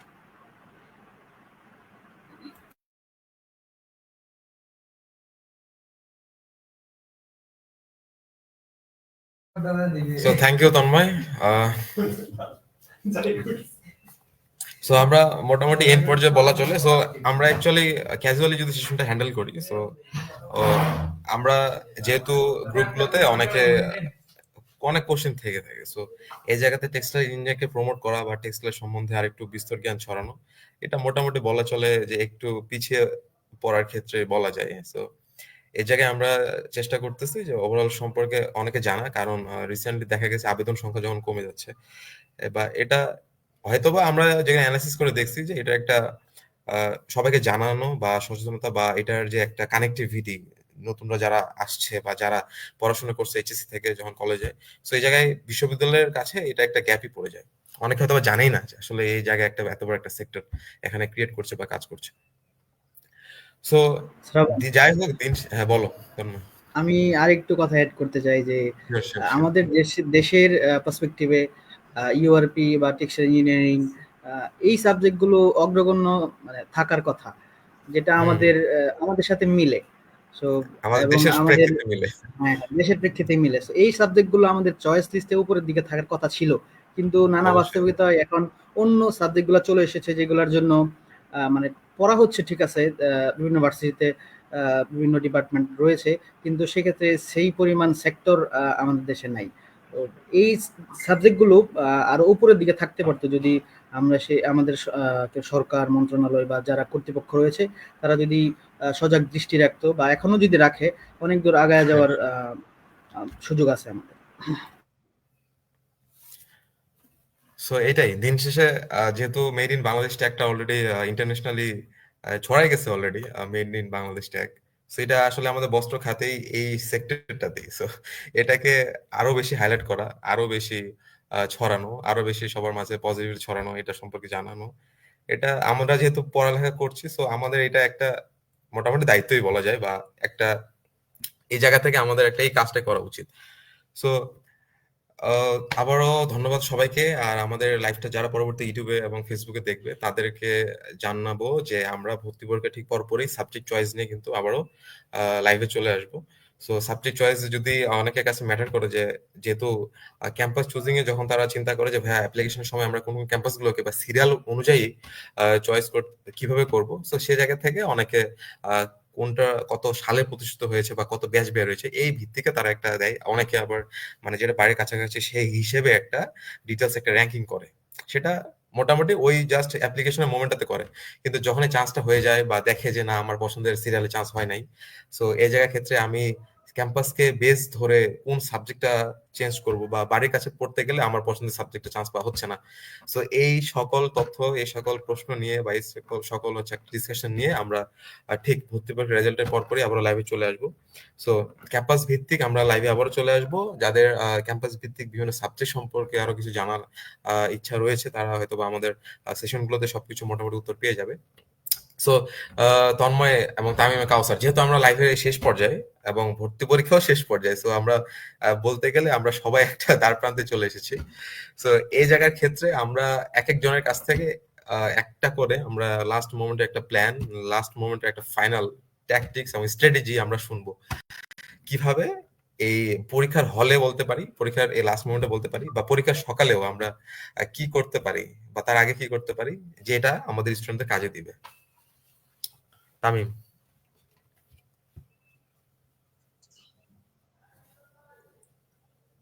ধন্যবাদ। পরীক্ষা আসলে আর বেশি দিন নাই, 10 দিনের সময় আছে। আমি আমি আমার একটা এক্সপিরিয়েন্স শেয়ার করি। আমি যখন ভর্তি পরীক্ষা হতো, মানে হয়তো আমার কালকে পরীক্ষা, আমার আজকে সারা রাত আমার ঘুম হতো না। পরীক্ষার টেনশন, কি করা যায়, কিন্তু পড়ালেখা হতো না, আর টেনশনও বেশি বেশি হতো। মানে কালকে পরীক্ষা, কি করব, এখন সবগুলো তো ভুলে যাচ্ছি, আমার কি কালকে হবে, এইটা মানে বেশি অনেকেই চিন্তা এটা আসে, মানে কি করবো, কালকে পরীক্ষাটা কেমন দিব। আমি মনে করি এগুলোর জন্য আমি কি করতাম, মানে সারা রাত ঘুমাতে পারতাম না, সেটা আমি ফজর মানে তাহাজ্জুদের সময় উঠে যেতাম। তাহাজ্জুদের পরে এমন কোনো পরীক্ষা দেয়নি আমি তাহাজ্জুদের নামাজ পড়ে মানে হলে গেছি, মানে তাহাজ্জুদের নামাজ পড়ে ফেলতাম। তাহাজ্জুদের নামাজ পড়ে কিছুক্ষণ যেগুলো মাইন্ডে আছে এগুলো একটু কি মানে চিন্তা করতাম, কি কি কোয়েশ্চেন আসতে পারে কিরকম এগুলা। আর সকালেই মানে একটু বেশি, অনেকে আছে ভর্তি পরীক্ষা হলে গিয়ে বিভিন্ন বই এগুলো নিয়ে গেলে প্রেশারটা আর বেড়ে যায়। যা পড়ছি তাই, এরপর আল্লাহ যাই করে তাই, এরকম মাইন্ডে নিয়ে আমাদের আগে হতে পারে। আর যদি পরীক্ষার ফ্যানদের কথা বলি, তাহলে আমাদেরকে মনে মনে মানে প্রশ্ন দেখা মাত্র আমাদের ঘাবড়ানো যাবে না। মানে অনেকে আছে মানে প্রথম একটা প্রশ্ন দেখতেছি, ওটাও পারতেছি না, দ্বিতীয় কোয়েশ্চেনও পারতেছি না, তৃতীয় কোয়েশ্চেনও পারতেছি না, অনেকে নার্ভাস হয়ে যায়। এরকম হওয়া যাবে না, কারণ 100টা এমসিকিউর পরীক্ষা হয়তো এমসিকিউর মান 2 করে, তাহলে 100টা এমসিকিউ আমার কিন্তু 100টা লাগানোর প্রয়োজন নাই। মানে 100টা থাকতে হবে এমন কোনো কথা নাই, আমি যেটা পারবো সেটাই শিওর লাগাবো। আর এখানে নেগেটিভ মার্ক হয়তো একটার জন্য 0.5 চাইবো, মানে নেগেটিভ মার্ক যেন না আসে ওটাই চিন্তা করবো বেশিরভাগ। মানে যেগুলো আগে প্রথমে আমি কোয়েশ্চনটা দেখবো, কোয়েশ্চনটা আমি আগে প্রথমে অনেকে মানে প্রশ্নটা দেখা একটু 1-2 মিনিট প্রশ্নটা আগে ভালো করে দেখবো, কোথা থেকে শুরু করলে আমি তাদের কোয়েশ্চনটা সলভ করতে পারবো। সেই হিসাবে যেটা ভালো আমি মনে করি প্রথমে দিকে আমার যা ধারণা অনুযায়ী বলি, আমি যদি বলি সাবজেক্ট ওয়াইজ যদি বলি, তাহলে প্রথমে মনে করি কেমিস্ট্রিটা টাকা ফেললে আহ, সুবিধা হয়, আর তারপর ম্যাথ, ফিজিক্স, ইংলিশ এরকম দাগানো যায়। কারণ প্রথমে যদি আমি ম্যাথ রিলেটেড কোনো সাবজেক্ট নিয়ে দাগানো দিতে যাই, তাহলে দেখা যায় আমি নার্ভাস ফিল করি, মানে ম্যাথ এটাও পারতেছি না, এটাও পারতেছি না, তখন আমার জানা জিনিসগুলো ভুল হয়ে যায়। সেজন্য যার যেটা সুবিধা আমারটা আমি শেয়ার করলাম, যার যেটা সুবিধা সে অনুযায়ী দাগালে মনে করি ভালো হয়। আর সাইবোর্ডের নেগেটিভ মার্ক যেন না আসে। আর কম বেশি কাটমার্ক হিসেবে যদি অনেকে বলে কাটমার্ক কত, এরকম হিসাবে মানে যেমন একটা কাটমার্কটা শো করে না, তাহলে আনুমানিক 70-80 এমসিকিউ হলে মনে করি একটা সাবজেক্ট পাওয়া যায়। আর ভালো কলেজগুলোতে 70-75 এরকম মানে অনেকে বলে থাকে আর কি, এটা কি শিওর খেলা আসলে বলা যায় না। সেজন্য সবাইকে বলবো দিনের মধ্যে যাতে মানে পুরো একটা রুটিন ওয়াইজ পড়ালেখা করবো, এবং ভর্তি পরীক্ষার দিন যেন কোনো প্রেশার না পড়ে, এরকম ভাবে আমরা প্রিপেয়ার হবো আর কি। বেশি বেশি করে প্র্যাকটিস করার চেষ্টা করবো, আর Sure. ভয়টা যেন কেটে যায়, প্র্যাকটিসের মাধ্যমে গিয়ে অনেক সময় ভয়টা কেটে যায়, এটাই চেষ্টা করবো আর কি।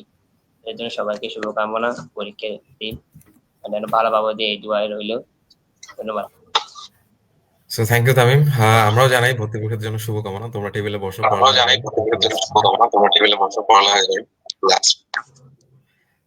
কাউসারদের কাছ থেকে আমরা শুনবো একটা লাস্ট স্ট্র্যাটেজি বলতে পারি, লাস্ট ট্যাকটিক বলতে কাউসার। হ্যাঁ, ধন্যবাদ আমাকে আবারও সুযোগ দেওয়ার জন্য। আমি লাস্টে পরীক্ষার্থী যারা রয়েছে তাদের উদ্দেশ্যে যে কথাগুলো বলতে চাই, তার প্রথমেই বলতে চাই যে আগামী যে 10 দিন, এই 10 দিন আমরা আহ, গোছানো একটা পড়াশোনা করব। অগোছালো না, আমরা একদম সুনির্দিষ্ট সময়কে নির্ধারণ করে এবং আমাদের যে সাবজেক্ট গুলো রয়েছে, ফিজিক্স, কেমিস্ট্রি, ম্যাথ, ইংলিশ, এগুলো ধরে ধরে আমরা গোছানোভাবে পড়াশোনা করব এবং ধর্মীয় প্রার্থনাগুলো যথাসময়ে আদায় করার চেষ্টা করব। এবং পরীক্ষার হলে প্রবেশ করার সময় ফ্রেশ মাইন্ড নিয়ে প্রবেশ করব। প্রশ্ন দেখে আমরা ঘাবড়ে যাব না, নিজের সর্বোচ্চটা দিয়ে পরীক্ষা দেওয়ার চেষ্টা করব। ইনশাল্লাহ ভালো কিছু হবে আশা করি। যারা ভর্তি পরীক্ষার্থী রয়েছে তাদের আহ, প্রতি তাদের ভর্তি পরীক্ষা অত্যন্ত ভালো হোক সেই আশাবাদ রেখে তাদের জন্য শুভকামনা জানিয়ে আমি আমার কথা এখানেই শেষ করছি। ধন্যবাদ। সো থ্যাংক ইউ কাউসার। আমরা এখন চলে যাব তন্ময়ের কাছ থেকে। আমরা ওভারঅল শুনে আমাদের লাইভটা আজকে ক্লোজ করব। সো আমরা যেহেতু আবারও জানাই, যারা ভর্তি পরীক্ষা পড়াশোনা করছো, সো এই মোমেন্টটা অনেক ক্রুশাল মোমেন্ট। এই মোমেন্টটা ডিফাইন করে দিবে যে আমার নেক্সট মুভটা কোথায় হবে। সো আমরা লাইভ সেশনটা করতেছি তোমাদের একটা ভালো গাইডলাইন পাওয়ার জন্য। সো এর পাশাপাশি আমরা কাউসার কাছে আমরা শুনলাম যে যারা ভর্তি পরীক্ষার্থী পরীক্ষা দেওয়ার আগে যদি আমাদের লাইভটা দেখে থাকো, সো এর পাশাপাশি সিটেকে ভর্তি পরীক্ষা দিতে গেলে তোমরা যে কোনো প্রয়োজনে এদের জানাতে পারো। সিটেকের হেল্পলাইনে অথবা গ্রুপগুলো হেল্পলাইনে অনেকে নাম্বার দেওয়া আছে, সেগুলোতে কল করলে মোটামুটি ক্যাম্পাসে তোমাদের জন্য কি কি ব্যবস্থা নেওয়া হয়েছে বা থাকা খাওয়ার সুবিধা আছে কিনা সেটা যেহেতু ক্লিয়ারিফাই করলো, তাহলে মোটামুটি এখান থেকে কোনো কোশ্চেন থাকার কথা না, তোমরা ডিরেক্টলি যোগাযোগ করে সেখানে পৌঁছে যেতে পারো। So, আমি এটাই বলবো। তা তোমরা অনেকে আবার যাতায়াত একটা প্রবলেম থাকে, অনেকে আবার পরীক্ষার আগে রাতেও যায়। সো যাতায়াতের ক্ষেত্রে একটু আগে ভাগে যাওয়ার চেষ্টা করো, যেন একটা ভালো ঘুম দিয়ে ভালো পরীক্ষায় বসা যায় এবং ভালো একটা ফ্রেশ মাইন্ডে পরীক্ষা দেওয়া যায়, যেহেতু অনেকে আবার দূর দূরান্তে জার্নি করে থাকে। সো এর গ্রুপগুলোতে অলরেডি যেমন হেল্পলাইন দেওয়া আছে, অনেকে আবার তুমি খুঁজেও কিন্তু যোগাযোগ করতে পারো। সো আমরা তন্ময়ের কাছে আসি। তন্ময়, লাস্ট মোমেন্টে আমরা কি কি করব একটা ওভারভিউ দিয়ে আমরা আজকে প্রোগ্রামটা শেষ করব। তন্ময়। আমাদের অতিথি যারা ছিল সবাই একটা কথা কমন ছিল যে প্রেশার নেওয়া যাবে না। তো আমারও Sure, sure. একই কথা থাকবে যে প্রেশার নেওয়া যাবে না। প্রেশারে দেখা যায় যে যা পড়ছি তাও চলে যাচ্ছে। তো লাস্ট মুহূর্তে আমি যেটা রিকমেন্ড করি যে পরীক্ষা দিক, যত যত পারুক পরীক্ষা দিক। আমি শেষের দিকে এসে কাউকে যেটা বললো যে গোছালো প্রস্তুতি, আমার সবকিছু গোছালো থাকার পরে আমি এনাফ পরিমাণ মডেল টেস্ট সলভ করতাম, নিজে নিজে পরীক্ষা দিতাম 1 ঘন্টার 50 মিনিট ধরে 100টা সলভ করার মতো প্রস্তুতি আমি লাস্ট দিকে এসে ট্রাই করতাম। সো অনেকে এটা ট্রাই করতে পারে, সবার জন্য যে একই ট্রিক্স কাজে লাগবে এমন না। তো আমি আমার পার্সোনাল কথা বললাম যে কেউ চাইলে লাস্টের দিকে এসে মডেলটা সলভ করার মাধ্যমে তাদের প্রস্তুতিটাকে আরো মানে ঝালাই নিতে পারে। আর গুড আর পয়েন্ট। কি বলবো, হ্যাঁ, তো আর কি বলবো যে যারা চট্টগ্রাম টেক্সটাইল ইঞ্জিনিয়ারিং কলেজে পরীক্ষা দিতে আসবে, তাদের জন্য আমাদের ক্যাম্পাস পরীক্ষার্থীদের প্রেশার রিলিজ করার জন্য অনেক উদ্যোগই নিয়ে থাকে। তো সেটা আমরা আরো আগে, সরি, পরীক্ষার আগে হয়তো অবগত করব বা অনেকেই করেছে বিভিন্ন গ্রুপে। তো যারা আসতে শিওর, চাও শিওর। তারা আমাদের সাথে যোগাযোগ করে বা ইতিমধ্যে যারা অনেক পোস্ট করেছে চট্টগ্রাম টেক্সটাইল কলেজের পক্ষ থেকে, তাদের সাথে যোগাযোগ করে আসতে চাইলে আসতে পারে। এক্ষেত্রে আমরা তাদেরকে শুভেচ্ছা জানাই। তারা আসতে চাইলে আমাদের কাছে যোগাযোগ করে আসতে পারে।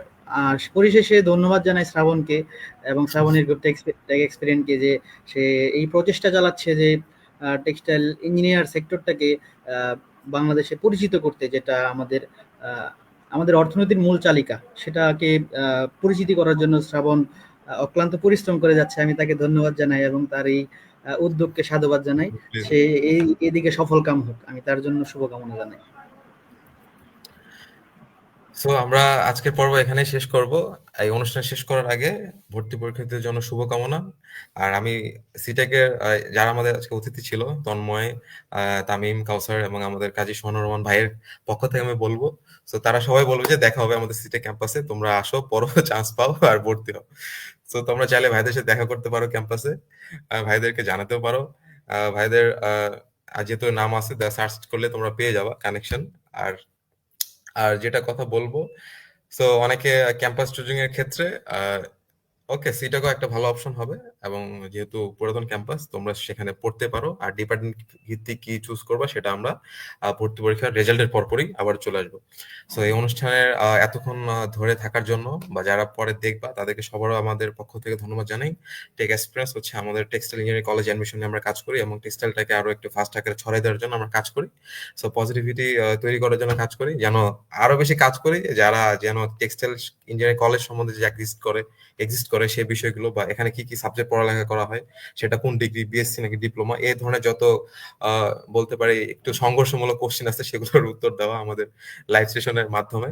সো এটা হচ্ছে বেসিক্যালি বলা যায় এটা একটা বিএসসি ডিগ্রি। সো এখানে ইঞ্জিনিয়ারিং পড়াশোনা করা হয়, আমাদের বুটেক্স অ্যাফিলিয়েটেড, একই সিলেবাস, প্রতিষ্ঠান ভিত্তিক আলাদা। এখানে পরীক্ষাগুলো একসাথেই হয় গুচ্ছ আকারে। এখানে টেক্সটে যেমন গুচ্ছ হয়, এর পরবর্তী সেমিস্টার পরীক্ষা কিন্তু গুচ্ছ আকারেই হয়, যেটা বলা যায় এক কথায়। সো যারা যারা চান্স পাবা তাদের জন্য আবারও শুভকামনা অগ্রিম, আর যারা ভর্তি পরীক্ষা তাদের জন্য শুভকামনা, একটু পরিশ্রম করো। আর আমাদের প্রত্যেকটা লাইভ সেশনে যাদের দেখছো তাদেরকে অবশ্যই খুঁজলে কিন্তু ক্যাম্পাসে দেখা হবে।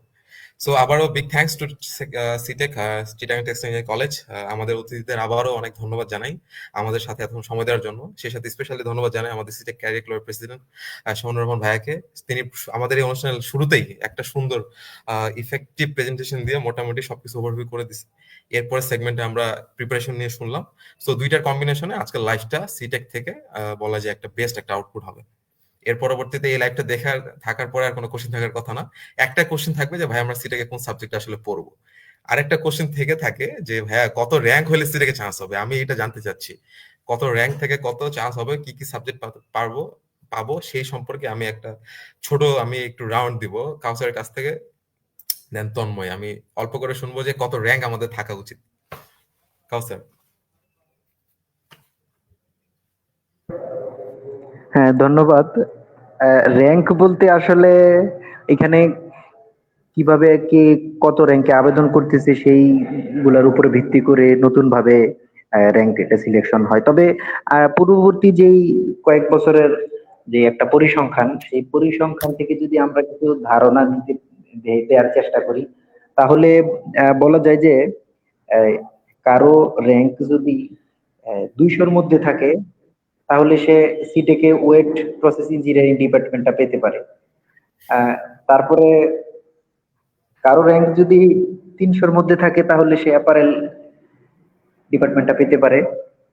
বা তার কারো র্যাঙ্ক যদি বলা যায় যে 450 থেকে 500-র মধ্যে থাকে, তাহলে সে ফেব্রিক ডিপার্টমেন্ট। বা কারো র্যাঙ্ক যদি আমি আরেকটু বলি 600, 650-র মধ্যে থাকে, তাহলে সে ইয়ান ডিপার্টমেন্ট পেতে পারে। এগুলো আসলে সুনির্দিষ্ট ভাবে ওইভাবে বলা যাবে না, কে কিভাবে আবেদন করতেছে তার উপর নির্ভর করবে।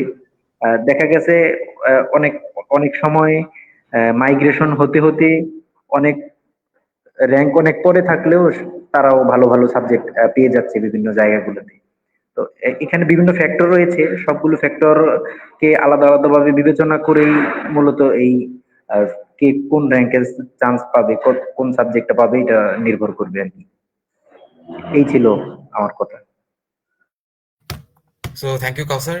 সো এই কোশ্চেনটাকে আরেকটু ক্লিয়ারিফাই করার জন্য আমরা অলরেডি গ্রুপে দেখছি যে একটা স্ট্যাটিস্টিক্স একটা ছবি বের হয়েছে, যে এখানে সিটেকের একটা ডিটেলস সহকারে কয়েক বছর র্যাঙ্কিংটা দেওয়া আছে, সেটা দেখে মোটামুটি ক্লিয়ার হয়ে যাওয়া যাবে। সো তন্ময়, এক্ষেত্রে কি বলার আছে যদি বলো। আমি বলবো যে ডিপার্টমেন্ট ভিত্তিক আলোচনাতে না যাওয়াই ভালো। আমি বলবো আচ্ছা আচ্ছা, শুধুমাত্র সে ভর্তি হোক এবং তার পছন্দ মতো কলেজে ভর্তি হোক, সেখানে শিওর শিওর। ডিপার্টমেন্টটা আমার কাছে তেমন ম্যাটার করে না। তো সেক্ষেত্রে তাও যদি অ্যাড করা যায় যে কাউসার যেটা বললো 500 থেকে 600-র মধ্যে সেটা সিটেক ফিল আপ হয়ে যায়। তবে দিন দিন ফ্যাক্টরগুলো পরিবর্তন হচ্ছে। আগে জামালপুর টেক্সটাইল ইঞ্জিনিয়ারিং কলেজ ছিল না, এখন আবার নতুন দুইটা কলেজ অ্যাড হয়েছে। তো সেক্ষেত্রে সিটেকের যে পরিসংখ্যান সেটা চেঞ্জ হয়ে যাবে, আশা করি খুব দ্রুতই চেঞ্জ হয়ে যাবে। হ্যাঁ তো হ্যাঁ, খুব এখন দ্রুত। আগের পরিসংখ্যানের সাথে বর্তমান যে সিচুয়েশন সেটা মিলালে মনে হয় না যে আগের পরিসংখ্যানগুলো খুব একটা কাজ করবে। হ্যাঁ, যেহেতু নতুন দুইটা ক্যাম্পাস, তো এই জায়গায় একটু র্যাঙ্কিংটা ভ্যারি করবে যে আসলে কে কোথায় যাবে। অনেকে আবার ঢাকা এরিয়ার ভিত্তিক জামালপুরে, বা কেউ সিলেট, তারা তো সিলেটে থাকার চেষ্টা করবে যে এত দূরে না। সো ঠিক আছে, এই হলো ওভারঅল আমাদের ডিসকাশন। আমরা আরো ইনফরমেটিভ সেশন নিয়ে আমরা আসবো। ভর্তি পরীক্ষা তোমরা দাও, যারা ভর্তি পরীক্ষা দিচ্ছ একটা ভালো প্রিপারেশন নাও। সো এই জায়গার ক্ষেত্রে পরামর্শ থাকবে যে সময়টা এখন নষ্ট না করে টেবিলে সময় দেওয়া আর কোশ্চেন ব্যাংক সলভ করা। সো ওকে, আবারও আমাদের অতিথিদের ধন্যবাদ জানাই। আমরা অতিথিদের নিয়ে এবং গেস্টদের নিয়ে আবার সিটেক থেকে আমরা আবারও কিন্তু নেক্সট লাইভ আসবো। সেই সময় পর্যন্ত আমাদের ফেসবুকে এবং ইউটিউবে যুক্ত থাকার জন্য সবাইকে আমন্ত্রণ এবং অনুরোধ জানানো হলো। তো সবাইকে শুভরাত্রি জানিয়ে আমাদের আজকের এই CTEC road show textile college admission preparation from CTEC Chittagong textile college Joyganj Chattogram আমরা এখানেই শেষ করছি। সবাইকে শুভরাত্রি, আর আমাদের অতিথিদেরও শুভরাত্রি। এবং সবাই ভালো থাকুক এবং ভর্তি পরীক্ষারও ভালো থাকুক। যারা প্রস্তুতি নিচ্ছে তাদের জন্য আমরা যেন তাদের একটা ভালো রেজাল্ট দেখতে পারি এবং সিটেকে তাদের যেন পদচারণায় সিটেক মুখরিত হয়। ওকে, থ্যাংক ইউ এভরিওয়ান।